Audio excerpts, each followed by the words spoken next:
Hello, everybody, and welcome to episode 209 of the Warhammer podcast known as Look Out Sir. My name's Dan, and it's that bit at the beginning where me and Phil introduce you to this episode and what it is we're going to be talking about in it. But of course, we can't do so without first hearing Phil's general synopsis on the world events as he perceives them right now. You all right, Phil? How's everything looking from your point of view? I am doing okay. I'm nearly ready to settle into my shed. Possibly not next episode, but maybe the episode after. I'll be all guns a-blazing inside the new shed. It's been a marvellous thing to watch, from the outside looking in, seeing as you've made that progress. I'm very eagerly anticipating coming around and playing a game within the confines of the shed. I think it'll be cool to come around and check that out and revel in the aesthetics of it all. I think it's going to be pretty cool. So well done on your progress, mate. It's cool to see. Yeah, no, it's good to finally get to the end of it. Although there's a few more hurdles to still go. Well, isn't that always the case, right? It's like me and my little hobby den at the end of my garden as well. It's it's never quite finished, but I've made meaningful progress. So I'm happy with the overall vibe right now. Needs a little bit more work, but nothing crazy urgent, which is fine. Yours is like a top tier one, Dan. I don't know what you're on about. Yeah, but it can always, do with just a little bit of sprucing up here and there. There's work to be done. The building, because it's like a wood cabin, it warps and contracts with the weather, and ultimately there's a lot of because unlike you, Phil, where you've done the exposed beams and stuff, I've got like plastered walls. And there's been a lot of breakages and cracks, things from where things have settled. So I need to deal with that, and then also put some wallpaper in somewhere. And, there's still things to be done, Phil. But anyway, the most important thing is episode 209 of Look Out Sir podcast, where we're talking about what? We're not talking about one, we're not talking about two, or even three, but 4 Chaos Codexes. We're talking about the pantheon of the gods of the Adeptus Astartes Chaos variety. So we've got World Eaters, we've got Death Guard, we've got Thousand Suns, and even though we've already done it, we've also got Emperor's Children, where we're doing a bit of a rundown and comparison of all 4 books. That's the one. So hopefully that's really entertaining to you, and if it is entertaining to you, why not consider chucking us a like, comment, subscribe, whatever it is that you feel is most appropriate. Obviously we have some merchandise that's available from the good people over at Rev Level. Again, if you want to check them out and chuck us a couple of quid and buy yourself a cool Look Out Sir merchandise item, that would be super cool. Alternatively, you could be like the person who left us a 5-star review this time that I've just forgotten the name of. Siege of Vrax? No. What was his name again? Trenches of Vrax. There it is. Sorry, flipping heck. I'd lost the tab. Yes, you can be like Trenches of Vrax, who left us a 5-star review on Audible. Please listen to the end of the podcast or skip to the end to hear our 5-star review from Trenches of Vrax, as well as also our appraisal of his Instagram page. Cheers, Trenches of Vrax. Hopefully you enjoy our summary of your 5-star review at the end of the show. And then, last thing is Patreon. There is Patreon. Check it out if you can. Please support us, but if you can't, that's cool. We don't mind. At the end of the day, it's entirely optional, and we appreciate all of our patrons for the support they're able to give us. But at the end of the day, we also really love and appreciate the fact that you are just listening along, whomever you may be, patron or not. So that's it. That's the intro. Let's get on with the episode. Transitional noise.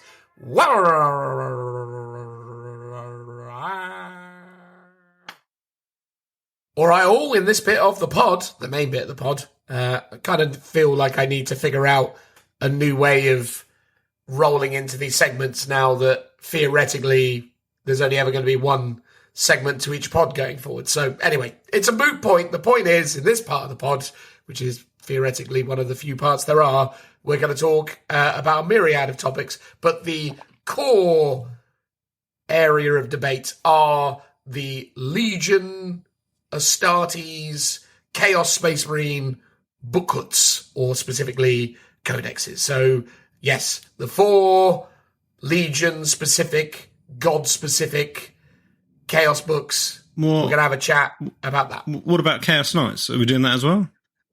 Well, Chaos Knights, from my perspective, is a separate thing entirely, though part of the Chaos 2025 releases doesn't necessarily fit the mold in terms of comparative points, because it's quite different. No, it doesn't fit the pantheon that the others do. Well, that's it. But, the broad consensus is that Chaos Knights are in a, air quotation marks, good place, which is to say that they are quite good at the moment. But again, that's often the way with new codexes in the game of Warhammer 40,000. It's rare, although not uncommon, for them to release new books and them not be super duper amazing.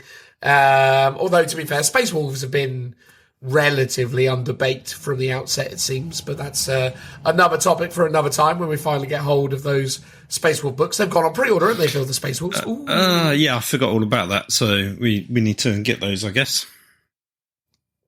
Go out and get our hands on supplement Space Wolves, which, by the way, is an interesting variable between Codex, World Eaters, Thousand Suns, Death Guard, and Emperor's Children, and obviously the Space Marine model, in so much as Space Marines have established their core concept, their codex, and then subsequent things are supplementary to that release. Whereas obviously in the realms of Chaos, even though there is a Codex Chaos Space Marines, that is not the core of the army, but a separate army entirely, which is in no ways incredibly inconsistent and or confusing. Yeah, I mean, I sort of feel like they've done that from a stylistic choice, but I mean, I presume when Codex Thousand Suns came out, because that was the first one in the sort of modern iteration, that one came out first, and that was a standalone book, right? And I guess, or was it a supplement? It's difficult to say. Because there are some crossover units.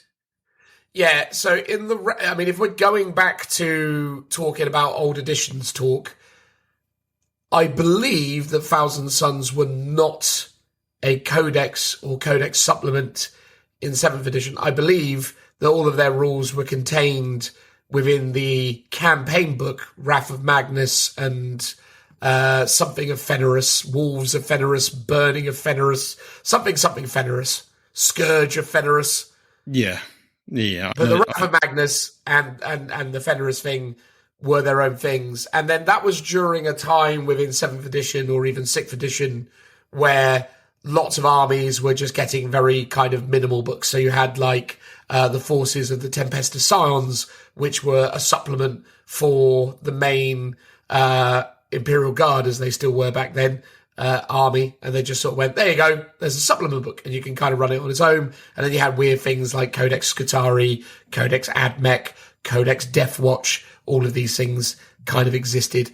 I believe Thousand Suns may have even got wrapped up in their own, well, not in their own, but I think they got wrapped up in the whatever the kind of compendium was they did at the end. Do you remember they did like a Angels of Death and a Heretica Astartes kind of like compendium? And they also had like Agents of the Imperium and some other bits and pieces, which was basically them admitting that they had, spread things far too wide and were like, oh goodness, let's rein this in. No, I don't remember that actually. But then I didn't collect either of those armies at the time, so it just probably washed over me.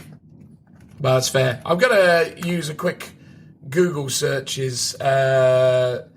First Thousand Sun Codex. When was the first? Because you are right, in so much as it was... Yeah, no, it seems probable that it was the 8th edition Thousand Suns Codex was the first of their codexes that existed. So the first one then would have technically been Death Guard, because that came out before Thousand Suns, yes. Even though the Thousand Sun range came out before Death Guard.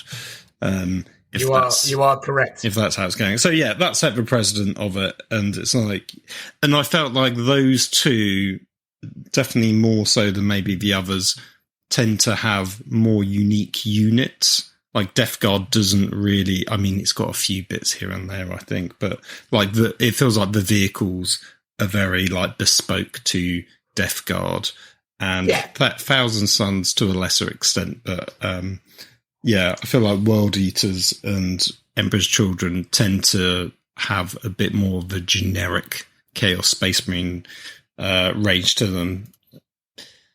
And I guess they are sort of more their own fighting force. If you're looking at it from a lore perspective, right? I know Space Marines are independent, but at the end of the day, they're still Space Marines. And Chaos Space Marines are Chaos Space Marines, but they are so independent and sort of divorced from each other that they've visually gone in a much more different direction due to worshipping the Chaos Gods. More so than just Blood Angels are space vampires and Space Wolves like fur, right? They do like fur. They are a bunch of furries, God bless them.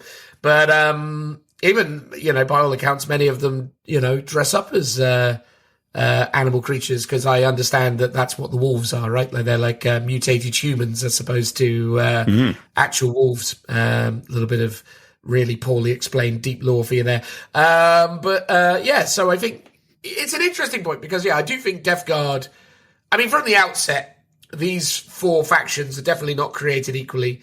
The Death Guard is a really, really robust and well-supported range of miniatures. They've got, their own unique vehicles, which is, a very different thing from the rest of these guys. In the case of Thousand Suns, they've kind of like shoehorned in a lot of Age of Sigmar stuff to kind of bulk it out.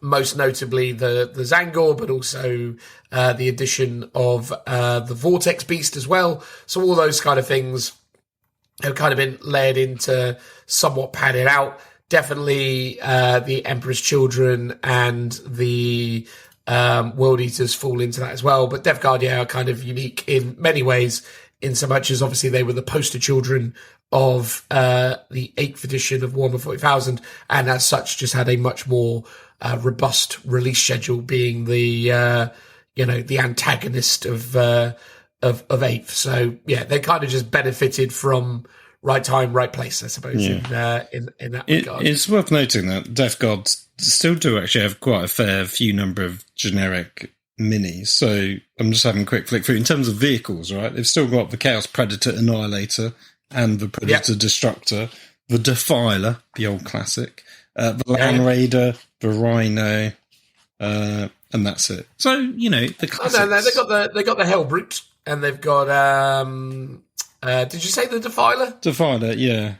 Oh, he did say the Defiler, but I think you missed Hellbrute. Yeah, he's in a slightly different bit in the book, you're right. So but weirdly, I just feel like I never see those on the tabletop in a Death Guard army because they've got like things like the Playburst crawlers and the drones.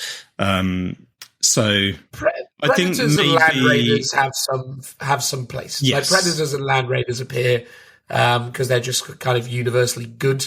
And Rhinos as well, for that matter. So I think they get represented, but I would agree with you that I don't think people are falling over themselves necessarily to get the Hellbrutes in. Although I've heard good things about Defilers, but I think most people just resist the temptation because they're like, I can tell you're just trying to flog me this. Very old mini. Yeah. And it doesn't even have a base. The thing is so confusing, or if it does have a base, it's not pictured in the... No, it never did, so I assume it still doesn't come with one. It's it's interesting. It is all, I guess it's like the post Onaju June Crawler. It's sort of like the ugly stepchild or sibling of the Onaju June Crawler. So it feels like it should be on a base to mirror it, basically.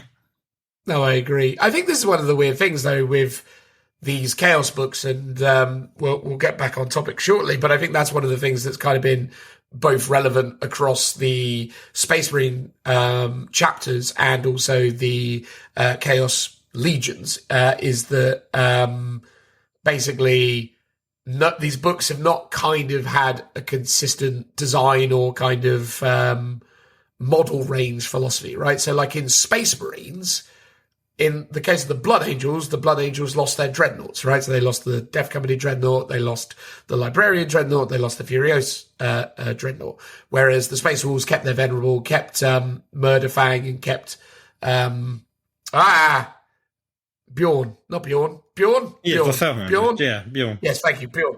They kept that. But then weirdly, Dark Angels got to keep their flyers, but then Space Wolves lost their flyers. And it's like, what?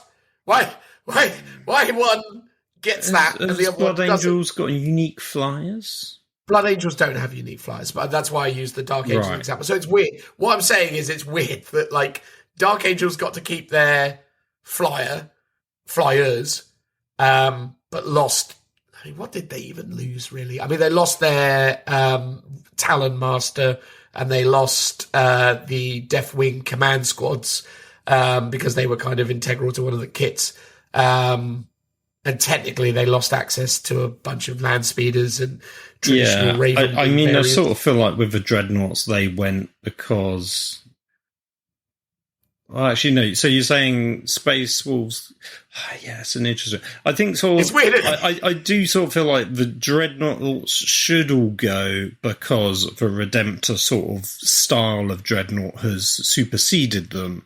But I think they've gone. But Beyond the Four-Handed is a character Dreadnought, and therefore we can't get rid of him. So we're just going to keep theirs. Whereas the Blood Angel ones were generic, like Librarian Dreads, right? So yeah. I think that's how they've sort of justified it. Likewise with the Flyers, it's like Flyers are still sort of unique. They're not replaced with anything. So it's like you can keep those even though... Well, they haven't, though. They got rid of the Flyers for Space Wolves. Wait, which Flyer are you talking about? The Space Wolf Flyer, the one with the loading dock thing. Oh, so that's gone. Yeah, that's gone, mate. Yeah, that's gone. I thought you were saying they were state. Okay, that is weird. No, they went, but the Dark Angels kept the Nephilim and the Dark Talent. I mean, they look cool. Is my they answer. Are cool, yeah. They are cool. Well, I actually thought the Space Wolves one looked kind of cool back in the day. It's not as cool, I don't think.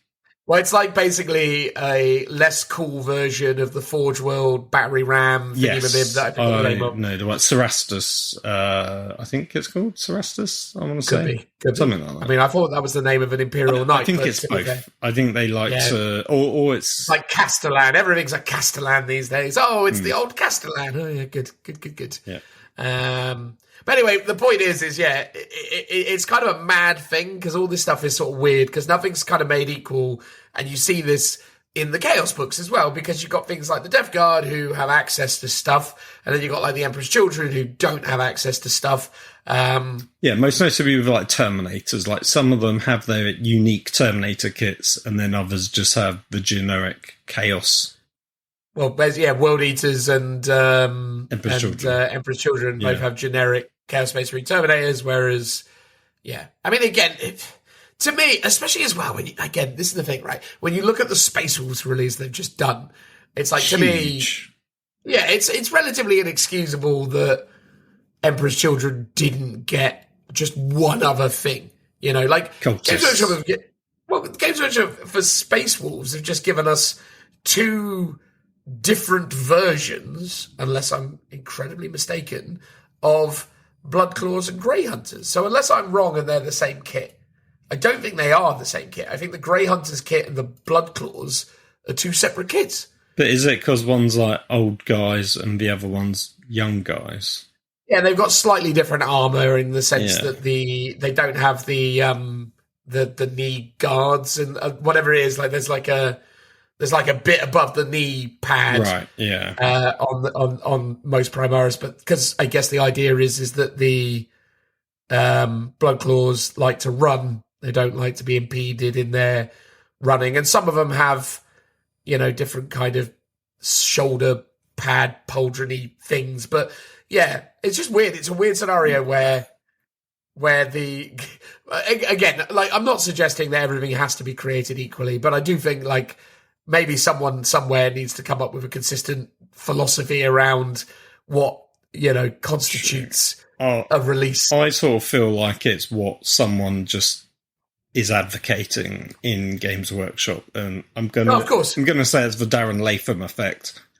I suspect, and this is pure speculation, that he is a Space Wolves fan, and that he just was there to advocate on behalf of a Space Wolves player to be like, well, no, we got to have them all because that's what Space Wolf players want. And it could well be that, you know, him or someone else who's literally designing the minis went out of their way in their free time to sculpt a bunch of extra stuff, and we'd be like, here you go, Games Workshop, I did the other bits that you weren't actually telling me to do, but I wanted to do them. And they've gone, oh, brilliant. Thanks very much. Oh, brilliant. And that they're, you know, oh, you've given us another variant effectively of Blade Guards, but with axes. Okay, cool. All right. Oh, even though we've just redone the Terminators, you're going to give us a variant of Terminators and a variant of Scouts. Oh, brilliant. Okay. And then when it's Emperor's Children... I don't think they've done variants of Scouts yet. Well, no, I assumed the Blood Claws are sort of very Scout-esque, right? They're not technically Scouts, but they're... Well, no, but I understand what you're... Squint and they look the same is... I mean, they really don't. I thought you were going for the actual lore point, which is in the Space Wolves chapter, their recruits, their new initiates. Oh, yeah, sorry, that is also power armor. Yeah. Yeah, I'm sure it was. Yeah. No, I'm pretty sure it was. But, yeah, it's interesting. Yeah, not all these things are kind of created equally, but that's fine, right? Like, at the end of the day... My logic with why Emperor's Children got access to a bit less than, say, Death Guard in terms of generic Chaos Space Marine stuff is that new players are collecting new armies for Emperor's Children. There's no legacy there, so maybe GW is basically indicating to us that things like Predators or things like, I don't know, Hellbrutes or whatever, maybe they are being removed from the game in future editions, and this is them just sort of going, for the sake of those Emperor's Children players, you know, it's probably going to take you 8 months to get this, you know, for most people to get this army fully painted and on the tabletop, by which time we don't want you to get to 11th edition and discover we've gotten rid of all this stuff. But, right, so, but even though Death Guard came out afterwards, you're like, because they were effectively legacy, they're going to keep... I mean, they did do that again with World Eaters, because I knew a World Eaters player who was like, all my stuff is just like, 2/3 of it is just gone, because he sort of played it, but had things like, just all the generic Chaos stuff that is now no longer in their army, and those two... Well, that was a 9th edition quirk, right? Because there was like a weird period in 9th ed where, well, World Eaters were kind of runnable and people did it, and then they did like supplement and a White Dwarf, and then basically they went, here's the new Codex, and people were like, oh, so I can't use my Raptors, I can't use my Warp Talons, I can't use a Chaos Lord, I can't use this, I can't... It was like, it was quite maddening when the World Eaters first came out, how much stuff just kind of got chucked in the bin in terms of what was now, air quotation marks, official, you know? Yeah, but as you say, a bit odd that, maybe it's a stay of execution and that Death Guard and Thousand Suns, that will happen to them maybe next edition. Or they would, I mean, I don't know. I sort of feel like some of those units are just going to be redone, in which case why not let those factions have access to them? Just seems a bit of a... Here's the thing, it's a puzzling thing that we can't logically come up with a suitable answer to. In whatever Games Workshop's mystery ball that they are shaking to determine how they decide these things. It just feels a bit too random, as we say. I'm sure there is some business analyst within Games Workshop has a, you know, just reason for why stuff goes and why stuff stays, but it's obviously not something we're privy to. No, absolutely not. And that's the thing with all of this stuff. It's it's interesting is probably the best and most accurate way we can assess this. But long story short is they have a different design philosophy with Chaos than they do with Space Marines. Space Marines, they give you supplements. Chaos essentially get separate codexes. And that, in my opinion, is probably mostly motivated by the decision to incorporate the specific pantheons of gods into the books as well. So I think that is probably how they justify it. I think they look at it and go, wow, now it's also kind of generic, or not generic, but now it's Khorne-specific demons, Nurgle-specific demons, and that's kind of how we're spinning this. Even though, obviously, there is still a supplement in circulation for, the mix of Chaos Demons, and they've even given us new Grotmust detachments that facilitate God-specific demon armies, many of which have been quite strong over time, although they've been kind of neutralized slightly as time's gone on. But again, it's interesting because I think the future fate of, the kind of mixed demon army within Warhammer 40,000 is probably not too dissimilar to how they ended up in Age of Sigmar, which is to say that it's not really a viable option other than one very specific army of renown in AOS, which is the Be'lakor something of something army, where they basically let you kind of mix up with two from each god. Although, again, Skaven isn't represented in that. There should be Skaven in there, really, because, the Horn Rat is part of the Chaos Yeah, but there. they don't have Skaven demons. They do. They have Vermin Lords. They just feel like big creatures. They don't... I mean, I guess maybe... Yeah, but they're demons. They don't have little demons, though. Well, presumably, all of them are little demons. Well, maybe. Maybe that is a new way to look at Skaven. Maybe. Anyway, the point is that, I have mixed emotions about what they're doing on the kind of unified, generic Chaos Demon front. I think it is a bit of a shame for them to change it up, but I think it's very much like this and the Death Watch are kind of being put into a sort of obvious holding pattern where GW has kind of made it very clear that they are going to pull the trigger. They're being taken out to the woodshed. It's just that they've given us a little bit of a plaster for the meantime. They're like, oh well, here's a really basic PDF supplement, and then it's mysteriously when we get to 11th edition, it's like, oh well, we've moved past that now. Get over it. But yeah, so anyway, the Chaos books are super interesting. It's the first time ever that we have had 4 mainline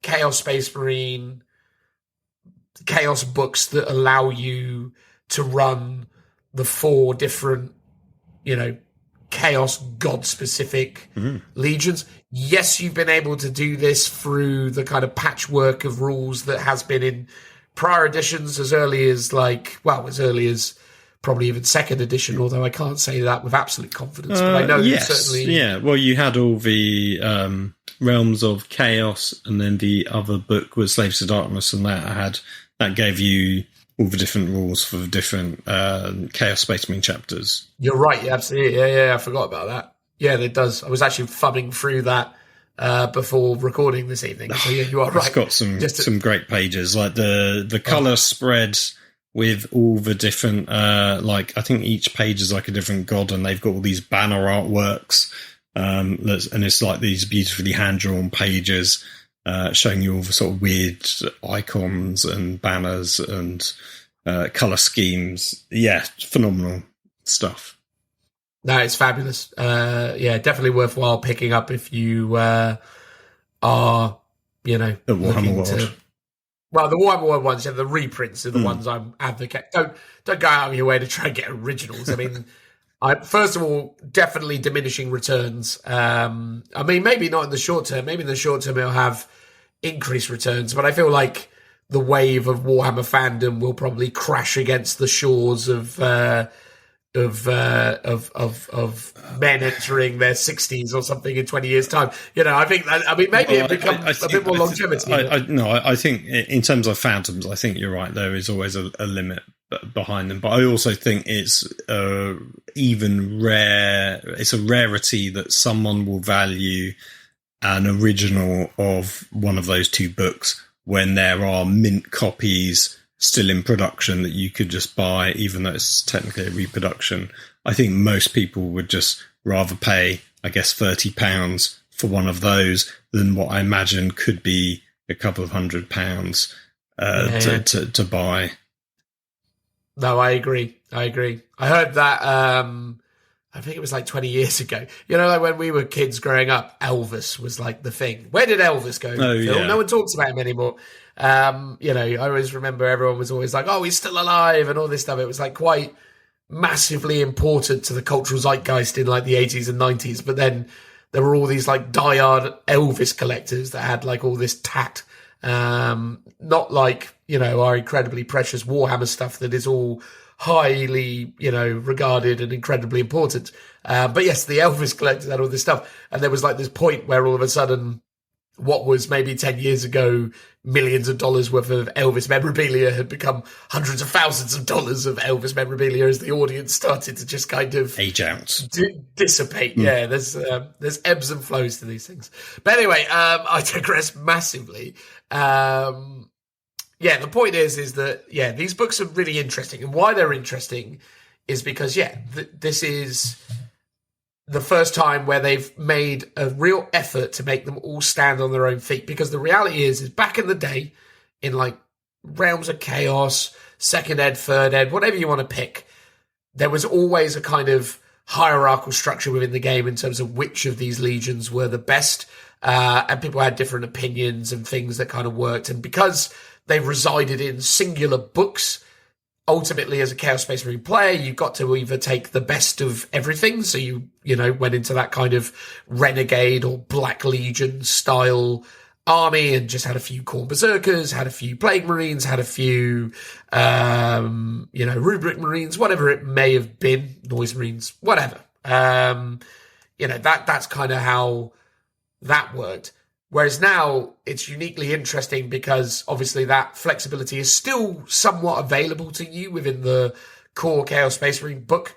But now you're in a situation where they've got all the kind of trappings of an actual full army, where you as a collector, painter, hobbyist are being asked now to affiliate to pin your colors. It's like before you could collect Chaos Space Marines and have a bit of everything and maybe now and again lean into a specialism.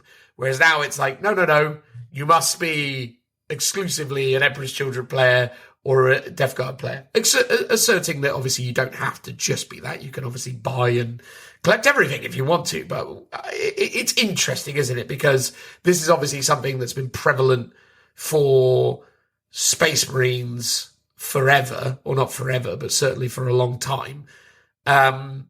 So it's interesting to me now how Games Workshop have gone about trying to create differentiation, and also how they're trying to then sort of establish and create, enough of a kind of unique identity for each of these different forces. And that's the thing that's super fun, because before it was kind of a hodgepodge of everything, whereas now it's 4 standalone books. Well, 5 if you include generic Chaos Space Marines. So now if you're little Timmy coming into a shop wanting to get into Chaos, you like Chaos the most, it's a whole new world. Sport for choice. Sport for choice. Yeah. Still missing Traitor Guard, I would say, is the one exception that I would like to see done at some point. They still sell Traitor Guardsmen, though, don't they? They're part of the Kill Team range still, I swear. Yeah, they are, but they're not quite living the Renegade Militia heights that they did in the Forge World days, where they had like a dedicated army in the miniature range. But maybe one day. It's good that they've finally done it. I think since it was even since back when Thousand Suns first came out, we were speculating that this would happen eventually. I genuinely didn't think it would take this long. I thought they were going to do like one every year or two at most. and that they would have bashed them out quite quickly. But here we are, and they redid all the gods at the same time, right? In terms of the demon ranges, mostly coinciding, with the exception, I think, of Emperor's Children, which came a lot later. Emperor's Children being what, Slaanesh in this instance? Yeah, so Slaanesh came out sort of before, from the demon range before Emperor's Children did, whereas the Khorne stuff came out in sync with. Actually, no, the Khorne didn't either, because Khorne got done ages ago. But the Death Guard came out at the same time, and I feel like Thousand Sons came out roughly around the same time as well. Yeah, I think I can't remember the exact timeline. It was a bit of a mess between the different things. But again, that was back in the sort of interesting time where Slaanesh was always kind of, well, very poorly supported from a plastic ranger's perspective. Back then, they just essentially had in plastics the Demonettes and the maybe the Seekers and the Chariots, but they hadn't done a new kind of plastic sculpt of the Slaanesh Greater Demon. I've just forgotten the name of. Why have I forgotten the name of that? The Blade Lady. What the heck is that thing called, Phil? Keep Your Secrets. Keep Your Secrets, thank you. Dear Lord. So many names. I'm starting to get to that age where I'm worrying that the Alzheimer's, whatever it is, the brain rot is settling in. I'm forgetting things. But yes. Pray to Father Nurgle a bit more, maybe, to protect you. Exactly. Get myself some more life in the old noggin. Anyway, but yeah, there was a bit of a mixed, weird time, wasn't it? Because like they never really felt like out of the gate that they knew what they were kind of trying to do with it. And I always kind of reference the fact that Archeon at the start of AOS had 3, only the 3 heads. Yeah, yeah. Well, that was End Times as well. But then in AOS to divert briefly. AOS for Slaanesh was trapped away in prison, so that was they put her in a box. Put her in a box, put some chains on her, and kept her there for ages. And I think that was their way of just not necessarily, sort of acknowledging like, oh, we still want them in the lore, but we're not even doing anything with them. Either because we're kicking that can down the road. Yeah, exactly. Basically, either we don't know what we're doing with it, or we do, but we're not doing it just yet because we've got other things to do. But found at least a good lore reason to sort of explain it away. Whereas in 40k, they didn't really do much. They teased Fulgrim literally. I want to say it was in one of the Gathering Storm books. There was like a little, but maybe it was actually one of the later ones. So it might have been. Well, he was heavily teased with the resurrection of Guilliman, right? Because obviously he was the guy that put Guilliman into stasis. Yeah. I want to say it was like a little sort of those footnote little column stories that appear in the marginals of the books, and it mentioned a snake-like being, and I was like, oh my god, Fulgrim! And then literally like 7 years later, he's finally arrived. So that's the timescale they're planting those seeds. He's arrived, and you don't care. Not personally. Should we do... The mystery is better than the reality. That's always how these things work. Let's keep with tradition. Can we do a Codex review of the covers? I would like you to rank your covers in order. I've got mine. So the first in my pile of codexes here is Codex Death Guard. Now, bear in mind, dear listener, we are talking about the generic standard edition codexes. Lord knows me and Phil were not the kind of lunatics that were going to spend the sort of money required to try and get hold of those super duper limited editions with the gold medallion incentive.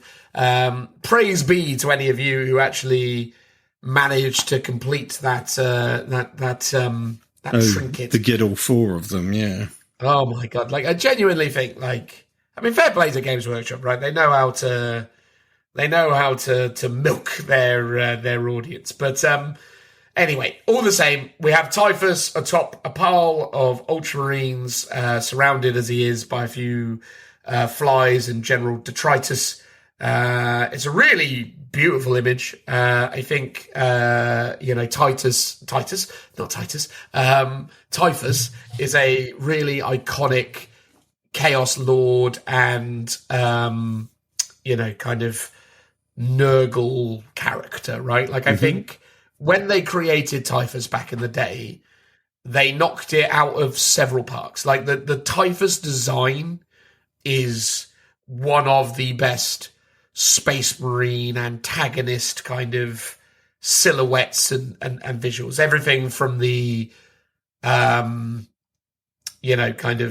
hive on his back spewing out filth and flies, down to his obviously iconic scythe, the horned helm.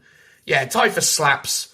So, I'm a fan of the Death Guard Codex cover by virtue of the fact that Typhus is a top boy. What's your vibe on Death Guard, Phil, as a Codex cover? I like it. I wouldn't rank it as my top cover, but I actually think it's probably the most detailed. It's really nice. I just think the pose of it maybe isn't as striking as some of the others, but visually it's probably the most atmospheric, I would say. Yeah, he's a very sedentary character, isn't he? He's slow and purposeful to speak to the kind of old adage of that kind of cataphracte plate and that whole look. Next on my pile of books is World Eaters, with our very strange World Eaters helmet.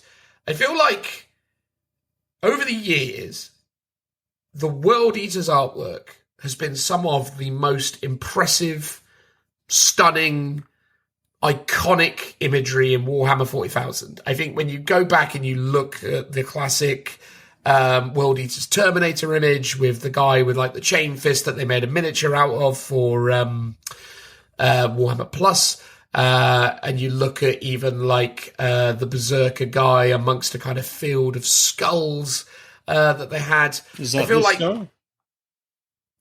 No, that is Khan the Betrayer, my friend. Yeah, that's Khan the Betrayer. That's the cover of the old Traitor's Bane book from the campaign of the Eye of Terror at the end of 7th edition. Yeah. Well, that artwork's very good. That was on the data sheets intro artwork. Yeah, I mean, I do like that particular artwork as well, to be fair. I think that's quite strong. Yeah, but basically, I would say the World Eaters artwork on average has been some of the most iconic and beautiful artwork depicting the grim darkness of the far future. This ain't that. It's it's lacking in almost every way. The character is very clean and very plain in his kind of design. The helm looks really derpy. The whole thing's just a bit odd. It's a perfectly competently put together piece of artwork, but it's not for me, that one. I don't know, what was your vibe on the World Eaters? I think there is, as you're right, something is slightly missing with it. It almost feels a bit AOS-y in terms of it's a bit like this was back when AOS first came out, when the Khorne stuff was the poster child, and the art style was a bit more clean cut. But despite that, I actually really like it. I think I quite like his design. I like his weird helmet. But I think the pose is really strong. I think it's quite a striking visual piece. I sort of rank it number 2, but I sort of think Death Guard is also quite good on second look. But I think World Eaters pips it in terms of just a visual, just standing out basically a bit more. Yeah, I mean, it does definitely have a lot of things going on in it, in the sense of, obviously, it's this sort of... But I just think, it's weird, isn't it? Because the old iconic kind of World Eater imagery did a lot with stillness. Like, I was a real fan of the underlying kind of menace and presence of the characters. This, it just sort of feels... It just... There doesn't feel to be very much weight to the pose. I think that's the thing. When you look at that Khan the Betrayer image that you pulled out, reference the old Traitor's Bane, or it might actually be Traitor's Hate is what it's called. Anyway, there's an old book that had that on the cover. again, I think the thing is with Khan, though, it's like, I think the thing that really adds to the Khan visual is the fact that he has that one exposed, extraordinarily muscular arm. And I think that kind of gives it a certain kind of like, because you can express a lot in that muscularity, to reference the bard there. But yeah, you can express a lot in the kind of composition of those, of that particular appendage. But anyway, the point is I'm less thrilled with the World Eaters one, but I can understand why you might be into it. Next along, I've got Emperor's Children book, which I don't like it very much at all. I think the main key figure is the least interesting thing in the image. The demonettes are really, really cool, and I'd love to see more of that. I think the demonettes kind of are the thing that kind of sell it. But, you know, the way that they've posed your man with his gun, it really is one of the most two-dimensional images I've seen in a while. Like the posing of the arms, what is going on with that arm holstering the gun? It's like it kind of the perspective's all wrong. The head's a bit too derpy and tiny, and obviously they've tried to go for these kind of more insectile features, but it just doesn't really land. Again, some of the more kind of body horror elements that are kind of synonymous with Emperor's Children, they're not very well represented, at least in the main figure. Really well represented in the demonettes. Basically, if they cropped it and or if they just removed that figure entirely, move those demonette figures up to the center, I think you'd have a super cool image. But yeah, the weakest part of this particular piece of artwork is the main figure. Yeah, I mean, I hate to say you're right, Dan, on this one. I think his thing, we normally love this artist. I don't know what their name is, but or at least I can't remember it, but he's done some phenomenal bits of artwork, like the Adeptus Mechanicum. This is the Adeptus Mechanicus guy? Yeah, you can tell just by like the detail on it. It's clearly the same guy. At least I believe it is, but I'm not. I would assume so from the art style, but... Do you think it's because they're briefing these individuals not now to incorporate? They're basically saying to them, probably to bring down costs and like, don't do background stuff. Yeah, just focus on one central figure and don't do all that. Because that was the thing with that guy, like, and why the Gene Stealer Cult and Adeptus Mechanicus covers back in 9th edition was so utterly amazing. It was the whole piece. It was all, really detailed. And possibly, and here's the thing, I would really like to see this bit of artwork without the sort of Photoshop background where they've sort of removed most of the background elements and replaced it with a sort of horizontal stripes and the chapter emblem. So seeing the original piece, probably it will look a lot better. But yeah, I think there's a lot of criticism with the guy in and of himself. I would assert that this image has been built with this treatment in mind, so I would imagine there's nothing behind it. I would imagine that they basically provided 3 or 4 layers. So you got the foreground layer with the demonettes, which is really, really good artwork. Like, again, I can't stress enough how good I think the demonette element is. And that's not just me kind of being overly positive about it, because I generally like the work of the artist outside of this. But yeah, the main figure just doesn't land. And again, if you think about, if this is that individual, the work that they've done in other areas is so good. Like, I can only assert that this individual, whomever they may be, if they are the person who did the Gene Stealer Cult and Mechanicum covers, I'm guessing they got really rushed on this one. I think this was one of those, like, you got an afternoon, what can you do for me? Because the perspective on that arm is the thing that most weirds me out. Like, it just, I had it with, you know, the recent cover they've just revealed for the Cadron Overlords. Oh, I thought you were going to say Black Templars.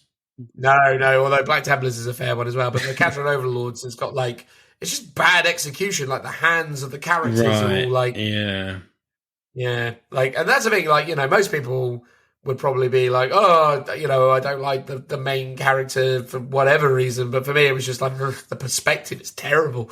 And I think that's the thing. It's like, if you don't weight the character, if you don't give them enough kind of sense of, like, place. And I think that's probably just a consequence of the majority of people implementing work in this style. I think the nature of the kind of faded background kind of robs it of some of its significance, which, if I could just go straight into the Thousand Suns book, is something this does not suffer with. Like, this is clearly an individual who either had time or was very well briefed or just understood composition in a way that maybe the others didn't, because this is phenomenal. Like, this looks like it was made to be a Codex cover in this particular style, and it's executed excellently. Like, that central figure is just absolutely freaking awesome. Like, the way that they've like posed him, the, you know, obvious kind of influence and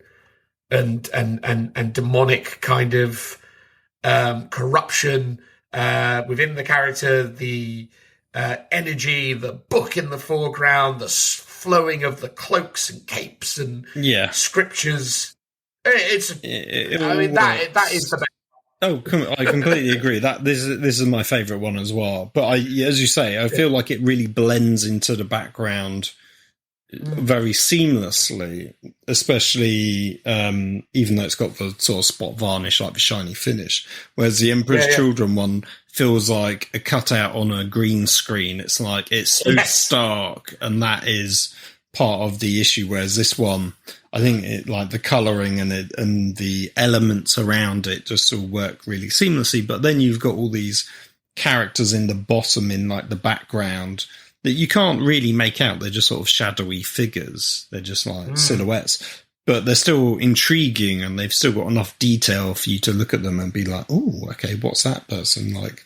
And stuff like that. So to me, it is like a slam dunk, and it ticks all the boxes. And it's, you know, it's got that, it's that one single person doing a cool pose. It's flawless. I think that's the thing. Based on what they're going for that kind of implementation, for that kind of design, it's the perfect execution of that. The thing that's weird about Emperor's Children and World Eaters is they're not really kind of fit for purpose. Like the character, their movement. Like, that's the thing. Like, that Thousand Sun Sorcerer is moving towards the viewer. It's demanding its space, and it is aggressively pushing forwards towards you. The Emperor's Children geezer is kind of just like limply sort of hobbling a gun off to the side, going like, nah. It's just really not the one.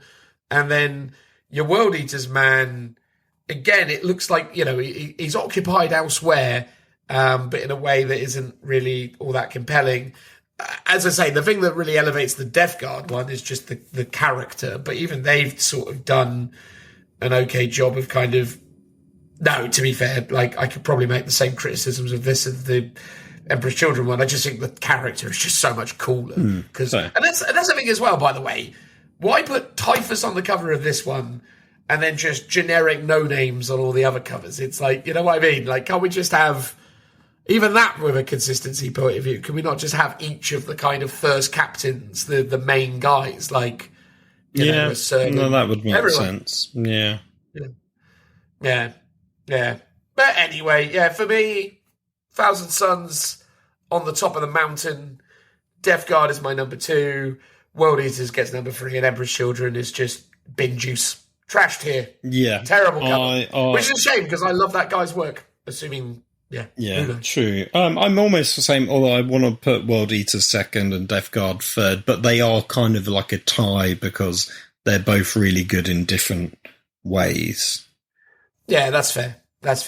But the Thousand Suns one is so much better. It just sort of stands out. Yeah, no, it's strong. But basically, the whole reason why I said let's review the covers was pretty much just to talk about Thousand Suns one.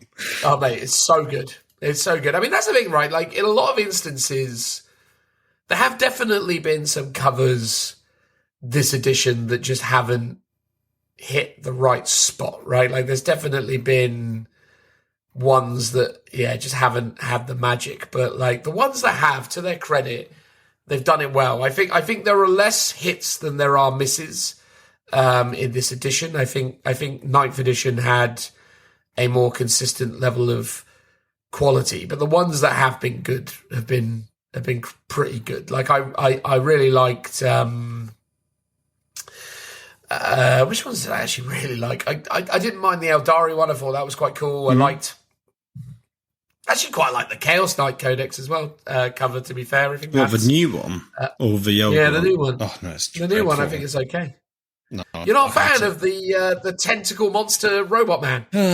No, it's just got really weird, distorted perspective on it. Fair.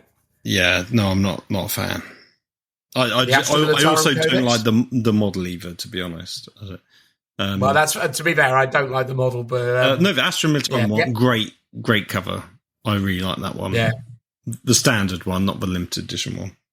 Yeah. I mean, the limited edition cover one was was pretty also good as well. good. Yeah, I think so.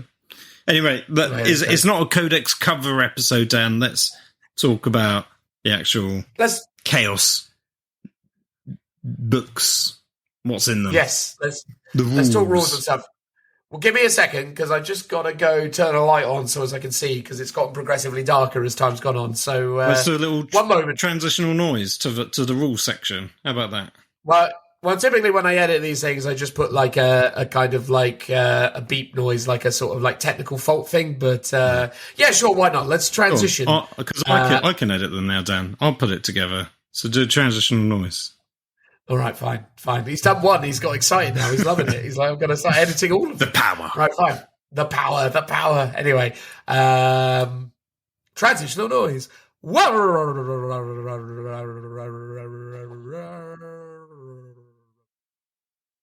right, we're back. So, yeah, we're going to just do a bit of a side-by-side comparison, talk about the different things and a general vibe. So we reviewed Codex Emperor's Children a few episodes ago, went really in depth. What I've since learned from my initial hot takes on Codex Emperor's Children is that it's not really my place to assert what's good in Warhammer 40,000 anymore. I obviously don't know what I don't know, but yeah, I thought this book, from a rules perspective, was trashed here, but people have been winning with it. With, very specific armies, with very specific kind of builds in very specific circumstances. But that's tournament play for you, right? Like it's a totally different animal. So we have reviewed Emperor's Children. We haven't reviewed any of the other ones. We're not going to be doing a review here. We're just going to basically do a bit of a summary, have a chat, and figure out where we feel like the winners and losers are here. Who's done interesting, cool stuff, and who's basically kind of been left a little bit, underwhelmed, would be my general take on what we're trying to achieve here in the time we have. Yeah, that makes sense. We can do a summary of the faction-specific rule, I would say. Yeah. And then maybe let's just pick the main line detachment and talk about the core rule in there. We don't need to go through the whole thing. Oh, mate, I don't know. I have no idea what the main line detachments are. Do you? Well, I would say it's the very first one on each page. The very first one. The very first one is always the main one. Like that's have you not ever clocked that, Dan? It's the generic detachment. It's the first one that I give you. But I would assert that the main one is kind of more determined by the community, is the one that most people play. But that's fine. I get no. But what I mean by main is the one that's meant to be the archetypical way to play that army. Fair. It's the Cadia of the Astra Militarum detachments, basically. Fair enough. Well, we'll start with Emperor's Children. We've done it before. You will have heard us talk about this if you have. If you haven't, basically, Emperor's Children's gimmick is that they can advance and charge and fall back and charge, or advance and shoot and fall back and shoot. However, when they do it, they have a bunch of stipulations that restrict their ability to do so. What are those, Phil? Why don't you tell us?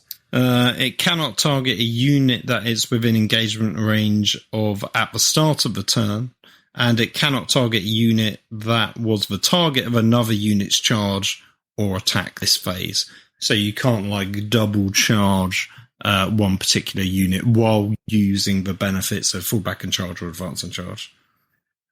And again, even though people have been winning with it, and I'm clearly wrong, my opinion is that is terrible. just give them advance and shoot or advance and charge. It's crazy. Like, It feels the idea, quite complex.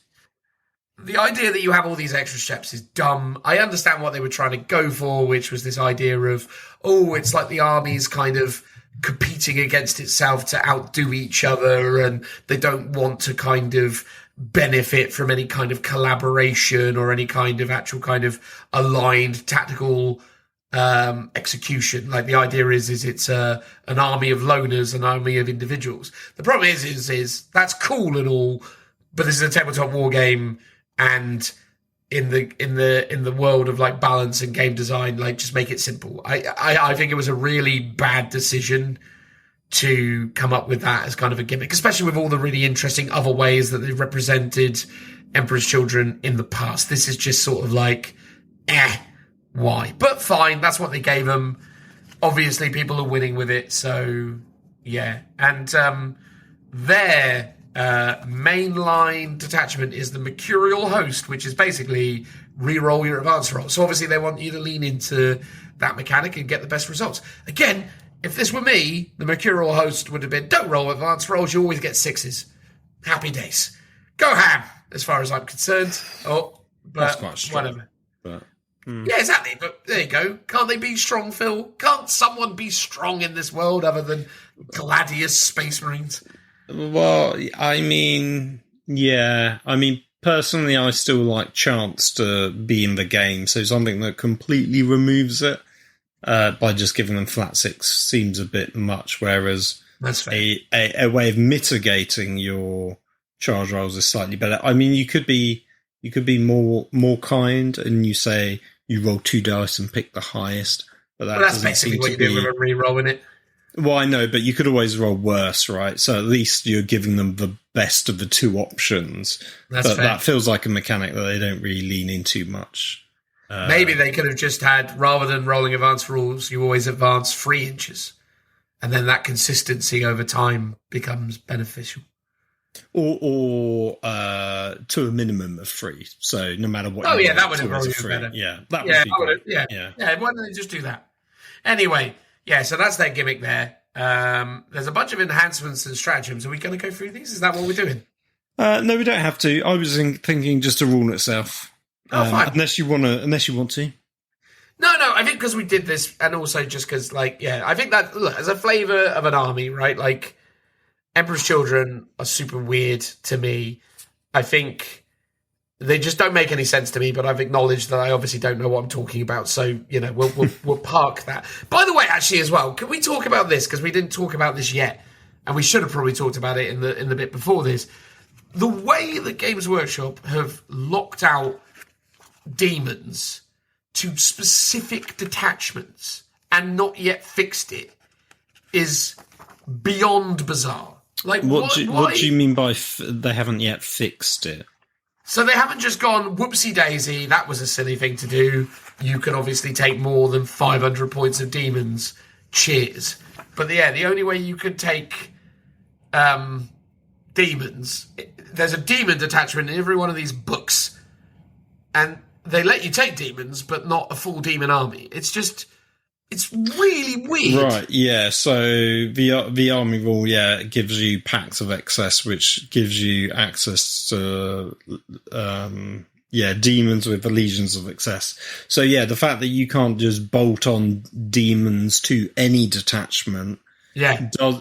Personally, I think that's quite bad. But I would have also liked to have seen a demon-specific detachment as well. So you have the choice if you want to either lean in and just run demons, or lean into demons with a minimum number of like Space Marines, maybe. And even with that, you could still have a stipulation to say, yeah, like you can't have more than 50% of your army be demons, or even just say 500 points. Sorry, I got the points wrong. So it's 1,000 points, so half your army can be demons. But that's only via that detachment, though. Yeah, exactly. Like, here's the thing: if you're just going to put them in there, just make them a data sheet that you can use as much as you want, like anything else. Like, it's so dumb. They need to get rid of that. That is a stupid stipulation. Like, again, it just doesn't make any sense. Yeah, I mean, I don't mind there being some form of restriction in terms of, maybe it is 1,000 points, but you can take them in any detachment, because I think you could. I don't know if it's like a balance thing, but I think it would look odd if you had predominantly maybe more demons than Space Marines, unless, of course, it was a specifically themed demon detachment, maybe. Well, obviously, you do have access to a specific demon detachment as part of the demon index, blah, blah, blah, blah, blah. But it's just weird to me. It's like, look, if you're going to put them in there, just put them in there. Silly. But anyway, Emperor's Children, cool. Not really cool, but like people seem to do okay with it. So I keep having to caveat myself and being like, yeah, they're all right. I mean, probably we should talk about their Primarchs actually as well, because they're a pretty meaningful point of comparison. Maybe we should just do Primarchs and First Captains. Yeah, that's a good idea. Good shout. Just to kind of give a flavour. So you got Fulgrim. I mean, Fulgrim to me, again, movement of 16, toughness 11, which isn't great, but then that's the equivalent toughness of an Imperial Knight now, so fair enough. It's got a save of 2+ and an invuln of 4+, which is all shades of okay. 16 wounds, which isn't anything incredible, especially when there's no meaningful access to any kind of damage mitigation in this with this guy. And then an OC of 6, which whatever, right? No, and leadership of 5. And leadership of 5, as if that matters. And then I mean, look, range weapon wise, he's got a really bad gun that's 6 attacks hitting on 2s, because everything obviously hits on 2s when they're this level of thing. Strength 8, which is pretty awful. It's like just the wrong side of strong. Like, well, here's the thing: this is a perfect like Marine killer, right? So it's 6 attacks, sustained hits 1. It doesn't know when every Marine's a Terminator or a aggressor or. But strength 8 -2, 2 damage is enough to wound Marines on 2s. It's enough to knock their save down to a 5, and it's also enough to instant kill a generic Space Marine, right? So that's fair. For what it is, I think it's great. It's not the all singing, all dancing, gonna be able to take on, vehicles and, say Terminators and stuff like that. Well, that's it. I mean, I suppose this is the thing. He does have his melee profiles for those kind of things. So he's got his strike version of his Demonic Blade, which is 6 attacks, hits on 2, strength 14, -3, d6 +1 damage. Again, to me, for a model of his size and stature and looking at some of the kind of stiff competition that exists in this space, flat damage 4 or maybe even flat damage 5 would have been a better shout, but whatever. And then the sweep variant. To be fair, the sweep variant is okay. 12 attacks hitting on 2, strength 8, -2, 2 damage. But again, like you say, the Marine killing profile. Again, though, 12 attacks, even when you're hitting on 2s as strength 8, maybe it's not quite as... Because here's the thing. If he doesn't shoot into the unit, can Fulgrim, in your opinion, reliably kill 10 orc boys every time? Like, I don't think he can. I mean, probably not reliably, but could he? Yes, with 12 attacks. Course. It's like 2s and 2s, and then they get they won't get a save against it. Yeah. So it's 12 attacks with sustained hits 1. So, I mean, it's so quite possible. Maybe. I mean, I don't know if he's got any other like rerolls in his command abilities as well. Well, he's got -1 to be hit. In fight first. Oh yeah, so each time, and fights first. Well, you got to pick one of them, right? I think. No, I think those are just his. Oh no, yeah, you're right. Yeah, demonic poisons, demon Primarch and Slaanesh at the start. Yeah. Select one of the abilities. So you're always going to basically be. Well, you're often going to be doing fight first, but obviously you're probably going to also want to be -1 to hit. quite a lot. I'm always confused by Fulgrim. My biggest he might be able to is kill them just because he also gets extra attacks with the Serpent's Tail. That's true. That's the extra 6 attacks will probably get done. But yeah, my confusion with Fulgrim mainly comes from his base size. He's got the biggest base of any of the Primarchs, and it makes him really difficult to actually use in competitive Warhammer 40,000. I'd be intrigued to know how many people run Fulgrim. My vibe is not many.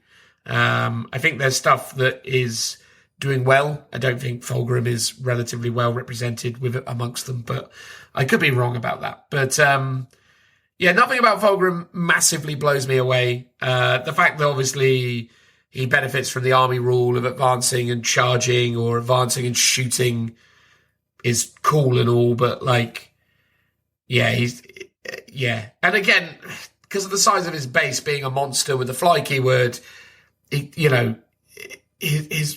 needs an ability to be able to move through ruins unimpeded. It feels like out of all the Primarchs, because he's like a slithery snake. Yeah. That one sort of feels like he should be able to, although at the same time he has got fly, so it's like... Yeah, but fly's more of a hindrance than a help, because you've got to go up and over everything. No, I know. You've got to get the protractor out and start working out the flip it, every single time you move this guy, you've got to start doing Pythagoras' theorem. It's like, it's an absolute nightmare. Yeah, but if you think about it, so I'm just looking at Angron's profile, he's got a movement of 14. He also has wings, but he's like a fat boy, whereas he's on a smaller base. Fulgrim is live and slender and lightweight with big old wings. You would have thought he'd move a fair bit further than the tiny wings of Angron. Well, the thing is with Angron, his base is sized that he can move through the corridors that are in at least the old competitive layouts. They've changed the competitive layouts since, so maybe they've widened them to accommodate for things like Fulgrim, but I don't think they probably have, but who knows. And then, Lucius the Eternal, he can only lead Flawless Blades, which we won't talk about. We did talk about it in the review. They're pretty underwhelming. Lucius the Eternal, why don't you tell us what he's got, Phil? Because I said Fulgrim stuff. Sure thing. So he's got an 8-inch move, a toughness of 5, 2 up save, 4 up invuln, 6 wounds, leadership 6, and 1 OC. He's got feel no pain of 5+. He's got leader, he's got lone operative as well. His abilities are, so he's got each time this model makes an attack that targets a character, monster, or walker unit, you can reroll the hit roll and reroll the wound roll. That seems very good. And then Duelist Hubris at the start of the fight phase. If this model is not leading a unit until the end of the phase, it has fight first. That's also good. But let's see what his weapons are. So he's got Blade of the Liar, which is the precision melee weapon, 6 attacks, hitting on 2s, strength 8, -3, 3 damage, which is better than Fulgrim's shooting weapon, basically. Indeed. And then he's got the Lash of Torment, which is, the equivalent of the Malefic Lash from Fulgrim. Sustained hits 1 as well. Melee, 10 attacks, hitting on 2s, strength 4, -1, 1 damage. So, more attacks, but not as good than Fulgrim's Whip. It's interesting that I guess Fulgrim's Whip is so big, it's actually a ranged attack. Yeah. The thing is, I think Fulgrim definitely not Fulgrim, sorry. Yeah, no.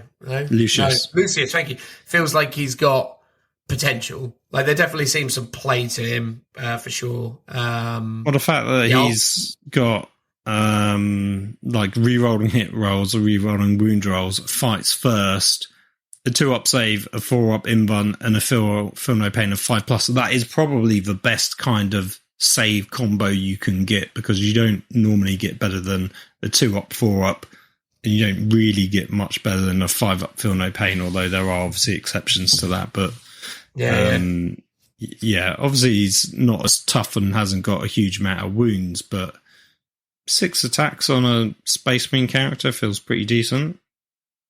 Yeah, no, he's all right. I mean, in fact, I'd say he's pretty good. I think the biggest letdown he has is that he can only lead Flawless Blades, and I think Flawless Blades are a pretty underwhelming factor. Yes, they've kind of then obviously incentivized you to take him on his own by utilizing his lone op ability, and that is a powerful,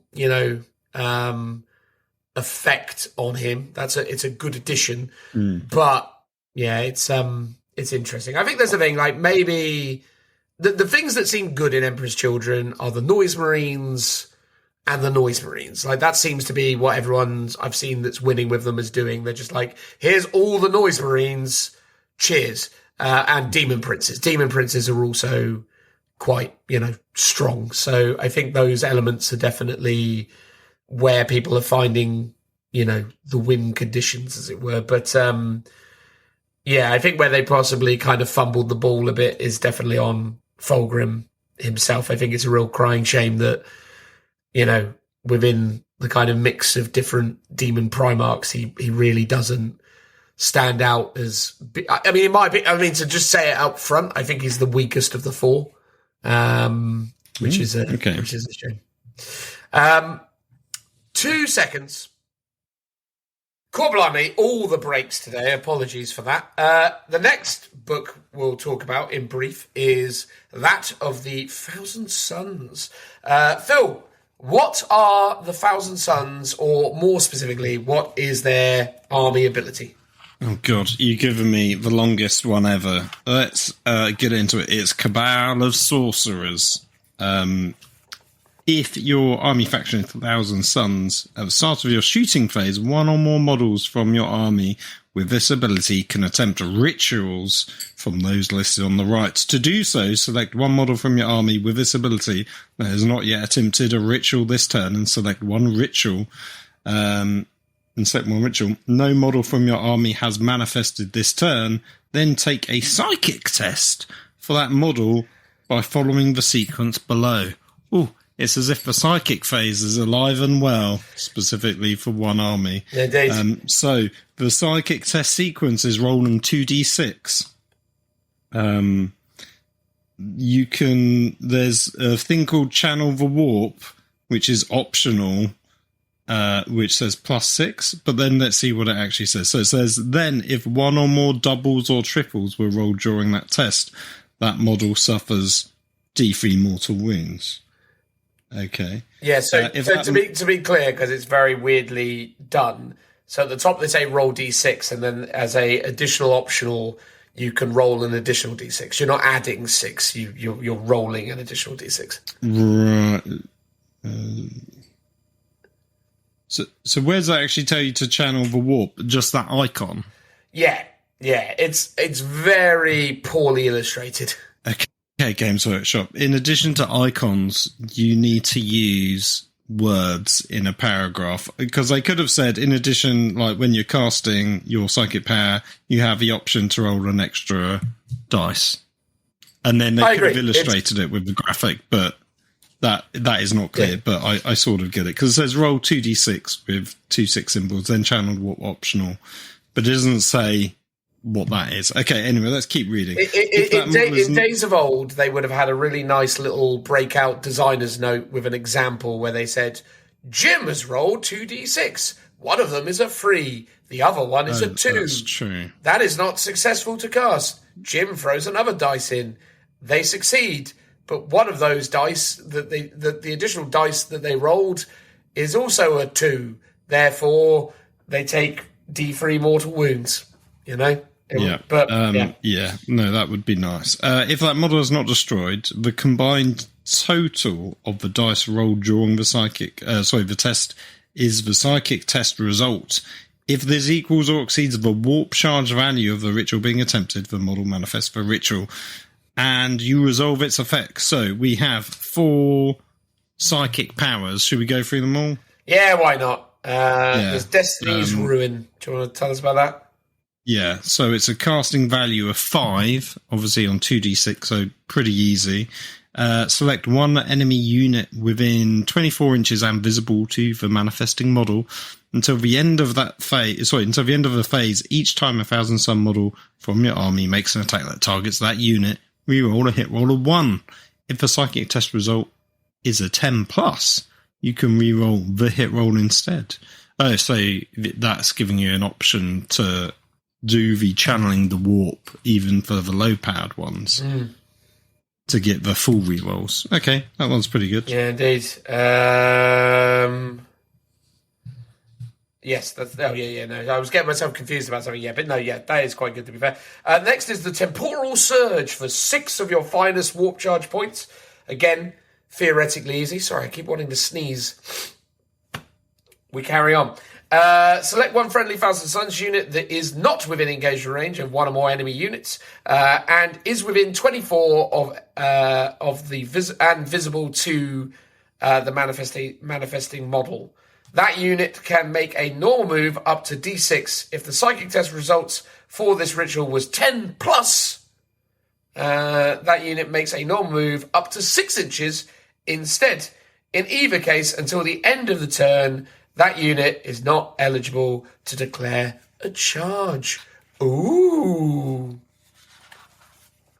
Yeah, so worth remembering that this is still happening in the shooting phase, because that's when most psychic powers technically now work, because they're just keywords. Yeah. So getting an extra move on top of your move that you've already done, that's not too bad. It's worth remembering, though, if the unit you are casting that on is a unit of Scarab Occult Terminators, they still can only move 5 inches. Is that because they've got a specific rule that says that? Well, no, it's like a weird universal Warhammer 40,000 rule that if your move characteristic is 5, and a rule would allow you to move up to D6, you can't exceed your move characteristic. Oh, really? That was like a weird... It's like a weird... Well, so that came about quite famously because there was a tournament at the start of 10th edition where the individual running Marnius Calgar was deemed to have, not cheated, because I don't think it was a cheat, but I think it was an exploit that basically he rolled a 6 to move Marnius 6 inches, but Marnius's move characteristic is only 5. Therefore, even though you rolled a 6, the maximum move he could do as a normal move was 5. I think that's still in effect, but maybe they've gone past that. Well, I mean, that'd be interesting if the case. Well, anyway. Yeah.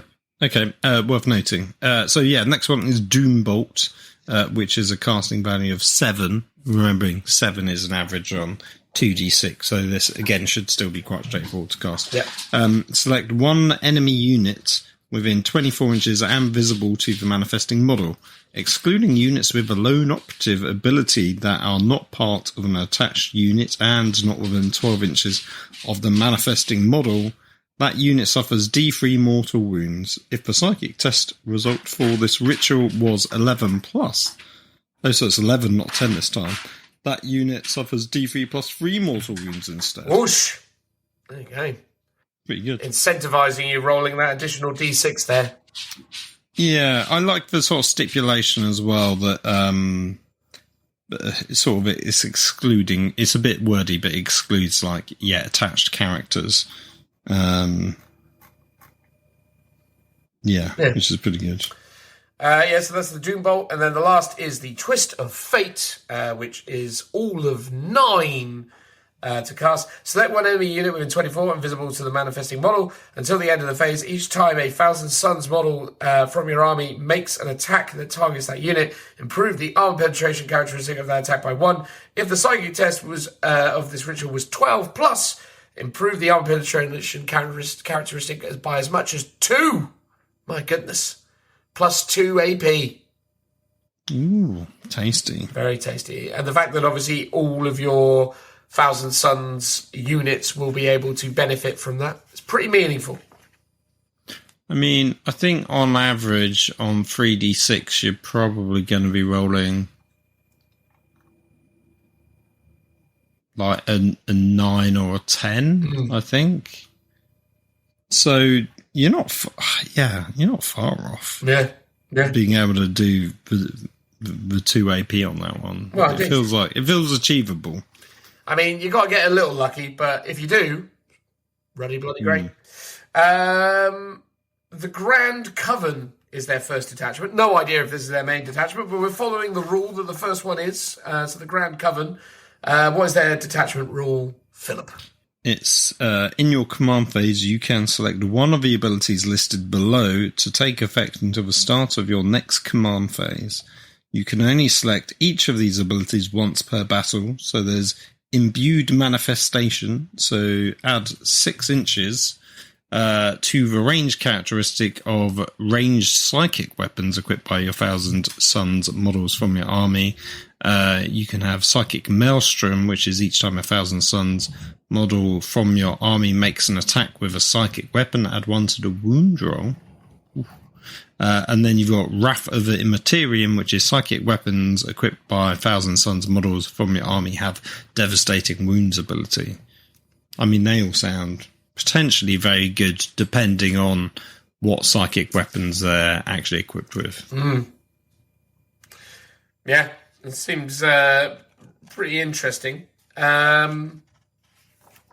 Should we talk about... I'm just having a look at the standard rubric marine minis. Okay, they've got Malefic Curse, which is psychic, and that seems to be it. Fair. Okay. Should we talk about Magnus? Yeah, sure. So Magnus of the Red has a move of 14. He's a big boy with a big wingspan. A toughness of 11, which, as we've established, is not too bad nowadays. 2 up, 4 up, which is very good. 16 wounds, which is the same as Fulgrim. Leadership of 5+, which is the same in an OC of 6. So basically, slightly less movement, but otherwise the same across the board. He's got ranged weapons in the form of the Gaze of Magnus, which is a range of 24, 3d3 attacks, hitting on 2, strength 11, -2 free damage. Pretty decent. Not... Devastating wounds as well. Devastating wounds as well, yeah, which, again, pretty solid, and free damage, pretty solid, so a pretty good option all around there. And then there's also the option of using Tzeentch's Firestorm, which is Blast, ignores cover, and Psychic. Again, a range of 24. This time it's D6 plus 3.